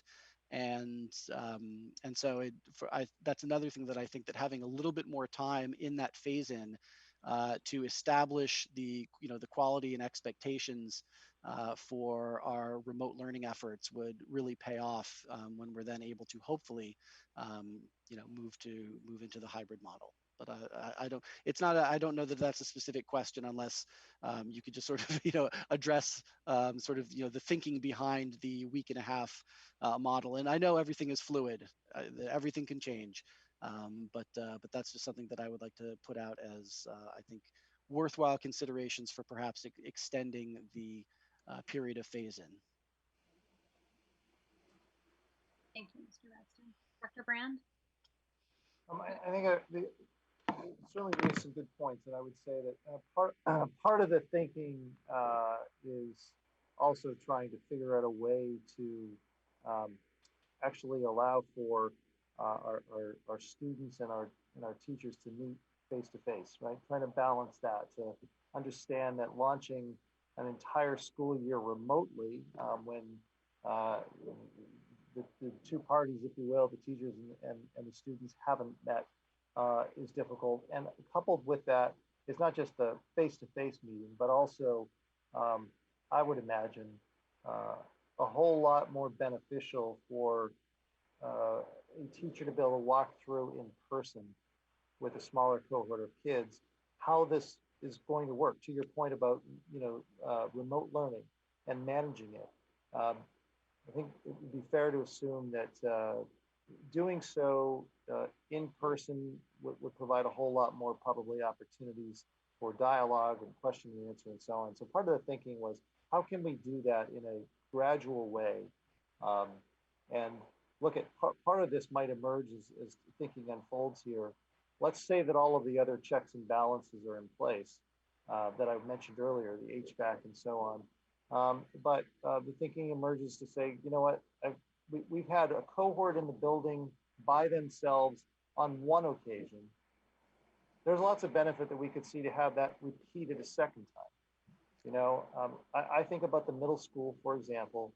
If you cut it in half, round numbers, and again, we don't know exactly, we don't know how many students will opt for remote or hybrid. But you know, you're talking rough numbers of 400 students. I don't see 400 students you know, that's cut in half. Cohort A, 400 students showing up at the door on the first day that we sort of launched the full hybrid. And so it very well could be the case that it's determined that an additional day for one cohort at one grade level might hold great benefit.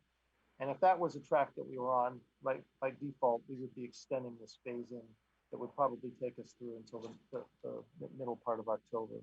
So I guess my point here is that the more and more that I think about this idea of the phase in, the more that it certainly, I think, holds possibility that the date that I've suggested is the end of September, may become something longer.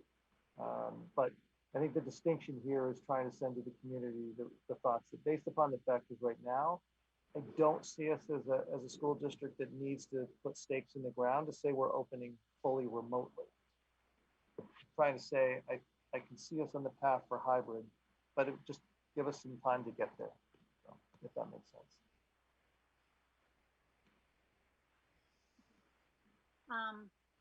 And I don't disagree with Mr. Ragsdale, and I do think we're going to need more time than what your model showed, but I think that I do have a motion to read, and I'm just wondering if I can go ahead and read that and see if the committee feels comfortable voting on this motion that I think may cover some of this. Oh, Mrs. Newhouse. Sorry, I have one more comment. Just thinking about extending it, I guess my concern would be, you know, if we're truly looking to use the hybrid model and get the kids back into the buildings in front of their teachers, that if we keep extending, you know, this phased in model, we're going to start getting into, you know, other flu seasons and sick seasons. And, you know, at this point, it's hard to differentiate some of this of whether it's COVID or it's other. And I think, you know, you're hurting a huge group of kids who, no matter how robust our remote learning is, they're never going to learn remotely, and they're just going to keep falling further and further behind. And we need to think about this cohort of kids who, no matter what we do remotely, just can't learn that way.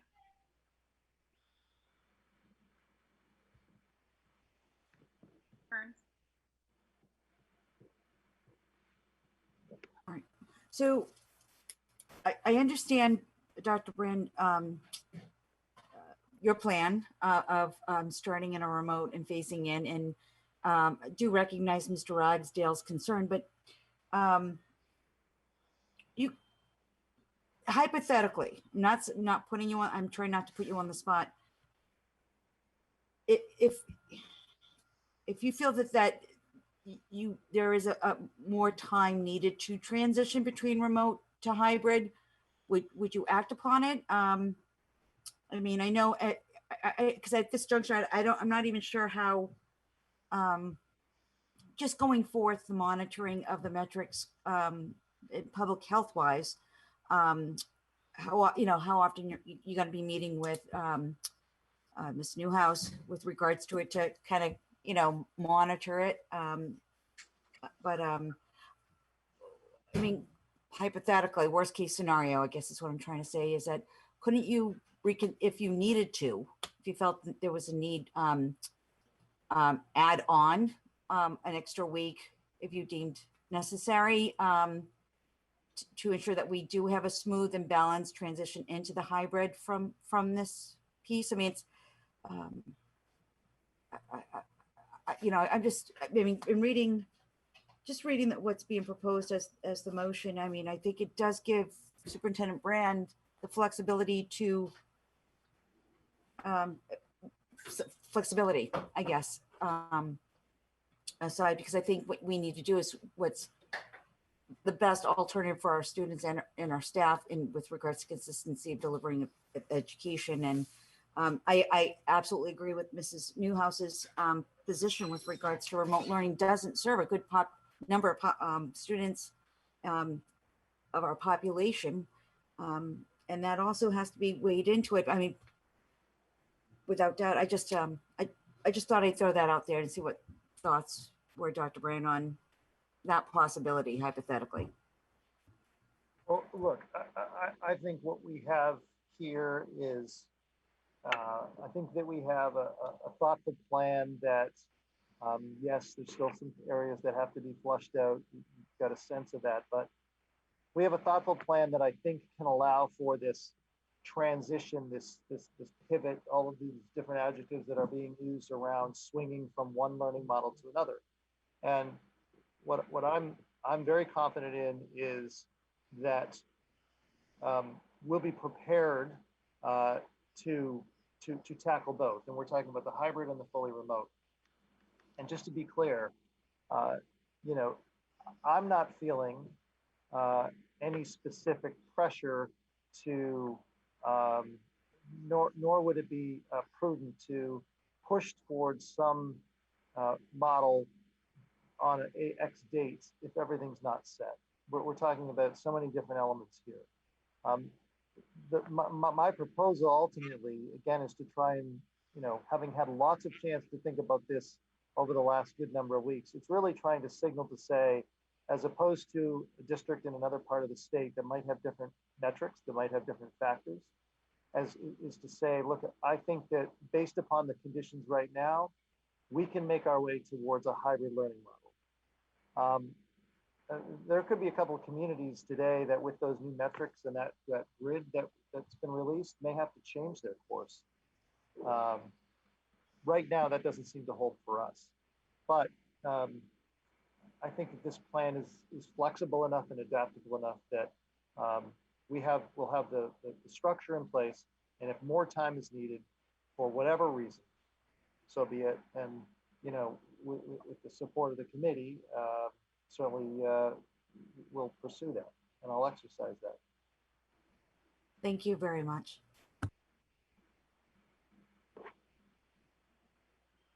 Grant, I know that you've been doing some work behind the scenes with Jeff Hull and George Hooper and some talk of the custodial staff. Can you just talk a little bit about plans moving forward as far as the custodial staff? Obviously, they're town employees, and so how do you predict that looking? And also a little bit in the first 10 days where we're preparing the teachers to work with the PPE and what that might look like, and also the disinfecting, those pieces, I guess, the cleaning pieces. How does that? Can you just talk a little bit?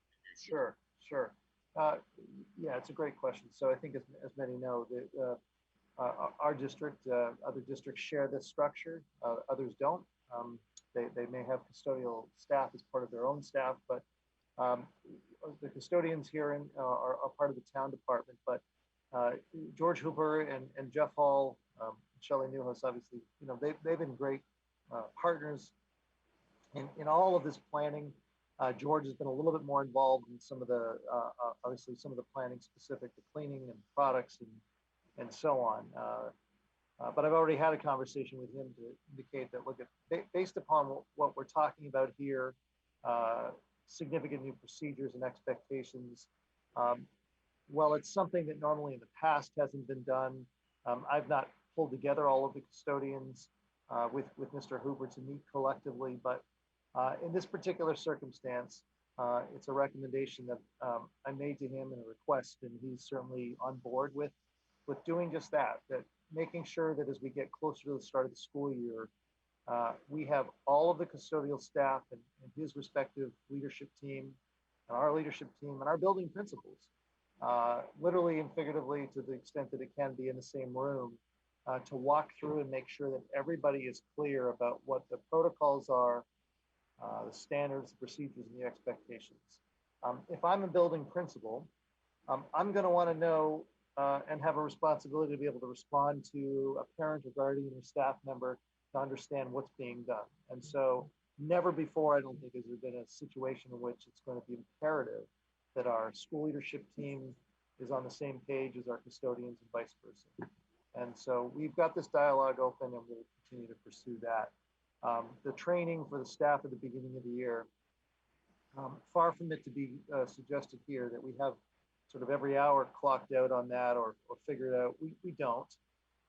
We have the element of time, but I will tell you that we've already started to put on sort of pen to paper or marker to whiteboard the various topics that'll fall into this 10 days. And it as you might imagine, is not taking long to meaningfully fill time around both PP&E and the procedures around this health and safety, but also in support of the change for remote learning, what we're talking about here. So we will continue to build what that plan will look like so that whether you're a teacher in the Wildwood or you're a teacher in the high school, there will be ample amount of time to attend to both aspects to make sure that the staff are ready, both for their safety, their well-being, but also the instructional practice that we're going to look for them to do.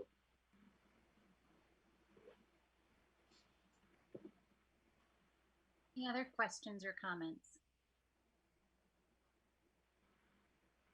And I know that there are more questions and comments from the community, and so we do encourage you to keep sending those emails. We do our best to respond to them, and also developing that FAQ that Dr. Brand mentioned a little bit earlier by theme. And so there are questions that I don't think have been figured out just yet, maybe about lockers, using lockers and cubbies and those sorts of things, but that will be coming. So I just wanted to remind parents to please send their emails to that as we start to separate them thematically.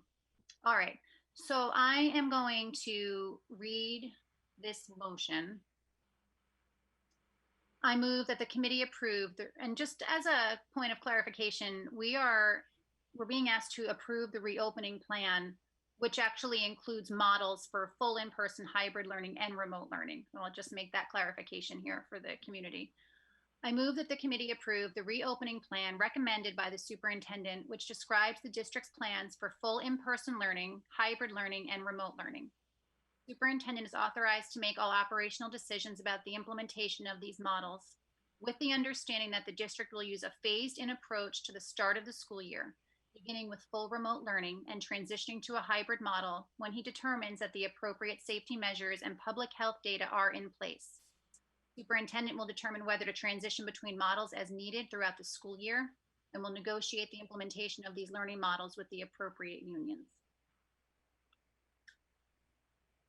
Mrs. Burns.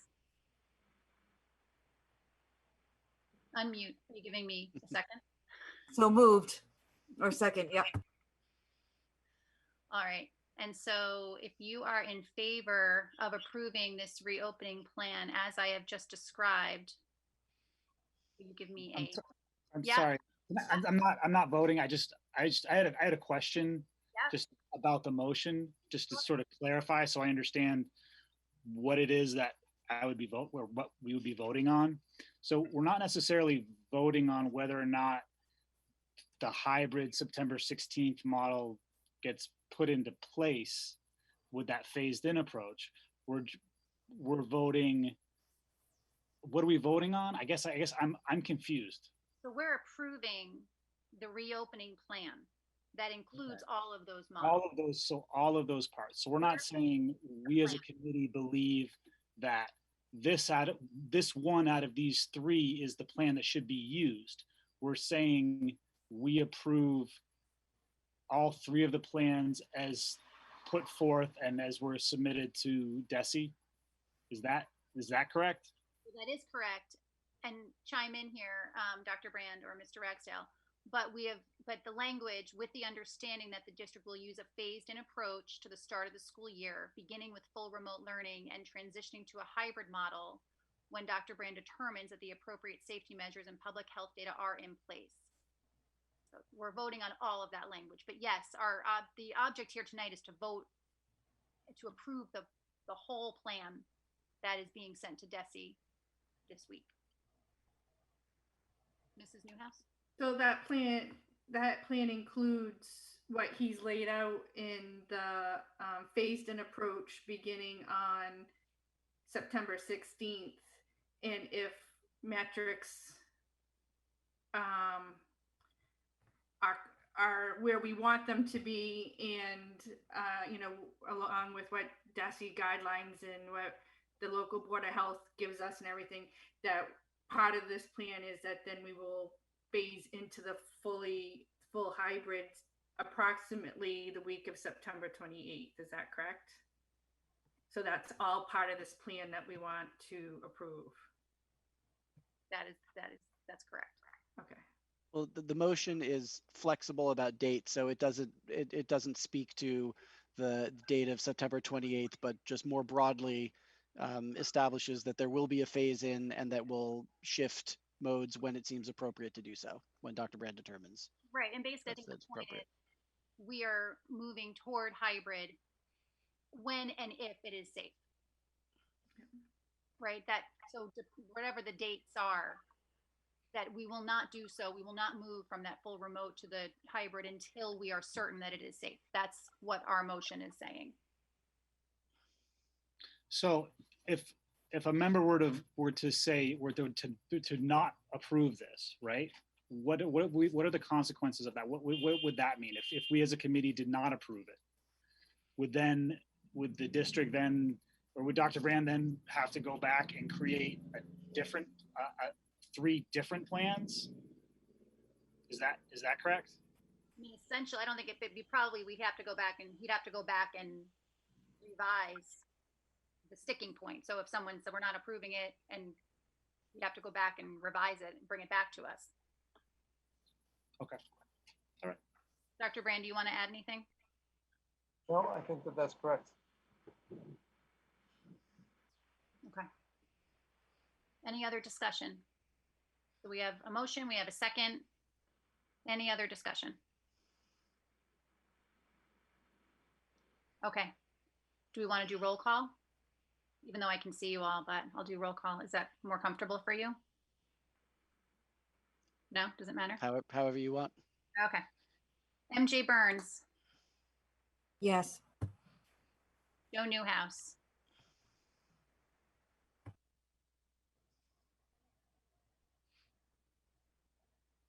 You there? Oh, I said yes, sorry. David Ragsdale. Yes. Jay Samaha. Yes. Jen Bryson, yes.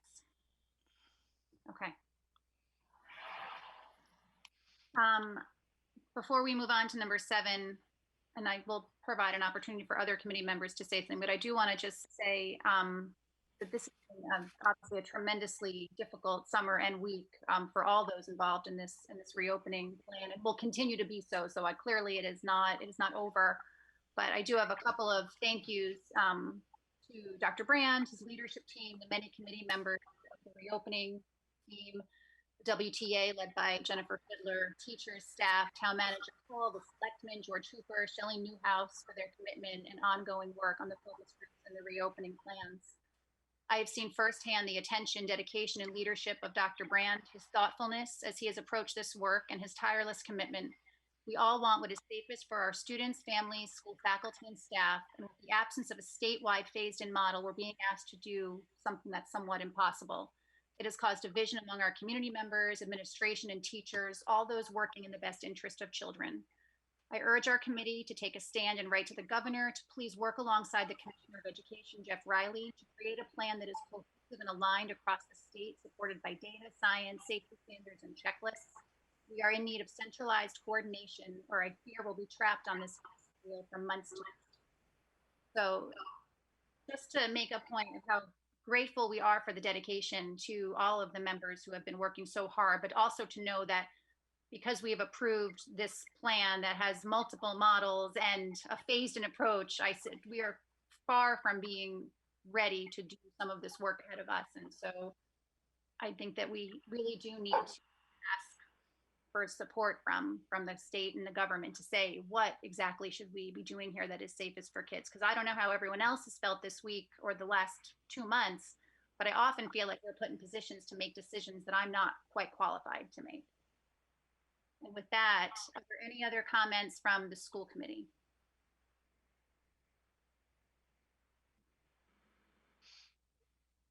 Dr. Brand? Mr. Ragsdale, were you going to say something? Sorry. No. Oh. I just want to, I'll take this opportunity and thank the committee for your support too, not just for this evening, but the many hours that you have also been asked to put in to this work over the course of the summer. I appreciate Chair Bryson, your comments about the hopeful support that will be forthcoming from our state leaders around this important work, and certainly the acknowledgement of the leadership team and the work that has been going on and into this plan through so many folks. The community should know that we're very lucky to have the group of dedicated staff and leaders that are here a part of this, and this does not bring our work to an end by any means. This is just one stop along the way. Keeping in mind that not only education, but first and foremost, the safety and well-being of our staff and students is what's going to drive our decisions and my decisions going forward. So thank you. Next on our list, we actually have subcommittee reports and reorganization. I'd like to push that reorganization to the next subcommittee reports. Burns? I second that motion. I was going to ask for the tables. I think appropriate for Mr. Bjork and Mr. Fennelly to participate in that as well. So thank you for bringing it forward to table. All right. And I don't know if we're in any position right now to talk about subcommittee reorganization anyhow. So correspondence. We've all received a lot of correspondence this week. I will not read everything that we have received. Many of it was echoed in the public comments, and hopefully many of the correspondence that you've been sending has either been answered or will be answered through that FAQ. So we're doing our very best. And then finally, we have some future school committee dates. So August 26th, and I do want to make a point here. It does say regular session Zoom call and chime in committee. So we are interested in meeting in person. We actually talked about trying to do this meeting in person. Glenn and I spent some time talking about the pros and cons, and here was some of what we came up with. It would limit the number of people who can join us. We will not be able to manage Zoom during the meeting. So the Zoom and the people and the public participating to a level I've never quite seen in my years on the school committee. So clearly Zoom is working for that. It poses several challenges for WCTV and our custodial staff. And I do believe that the public is much more engaged this way. However, some community members have urged us to meet in person. And so I just wanted to throw this out there to the board about our August meeting and what that might look like if we were to meet in person. Do you have thoughts on that? Mrs. Burns. I will be out of state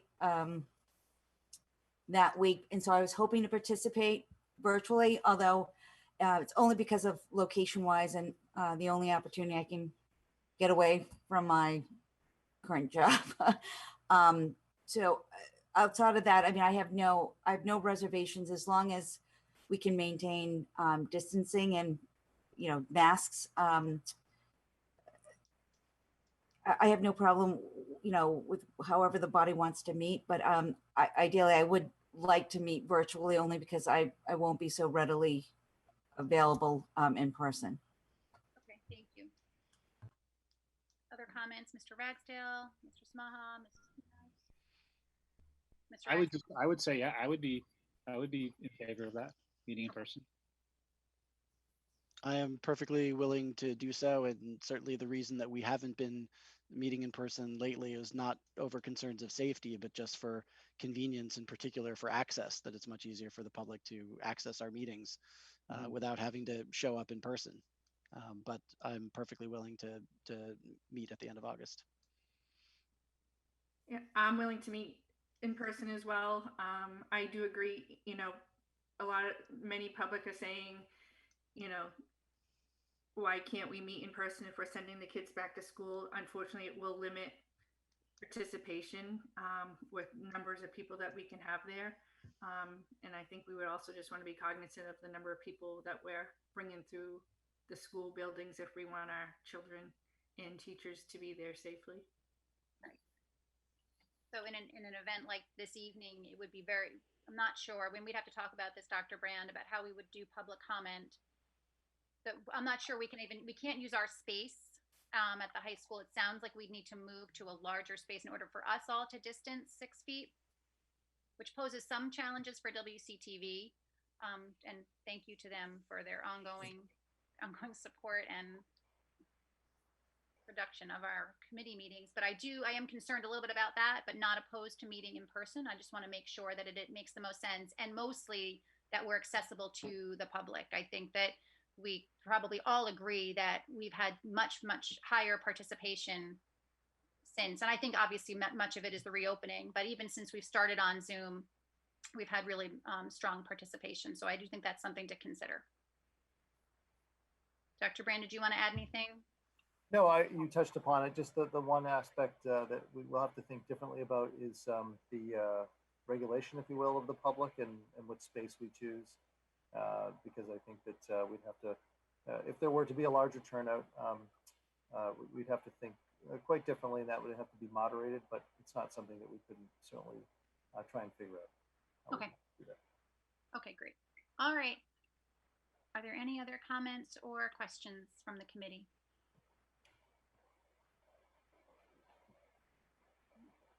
So that is August 26th and then September 9th. So please keep those dates handy.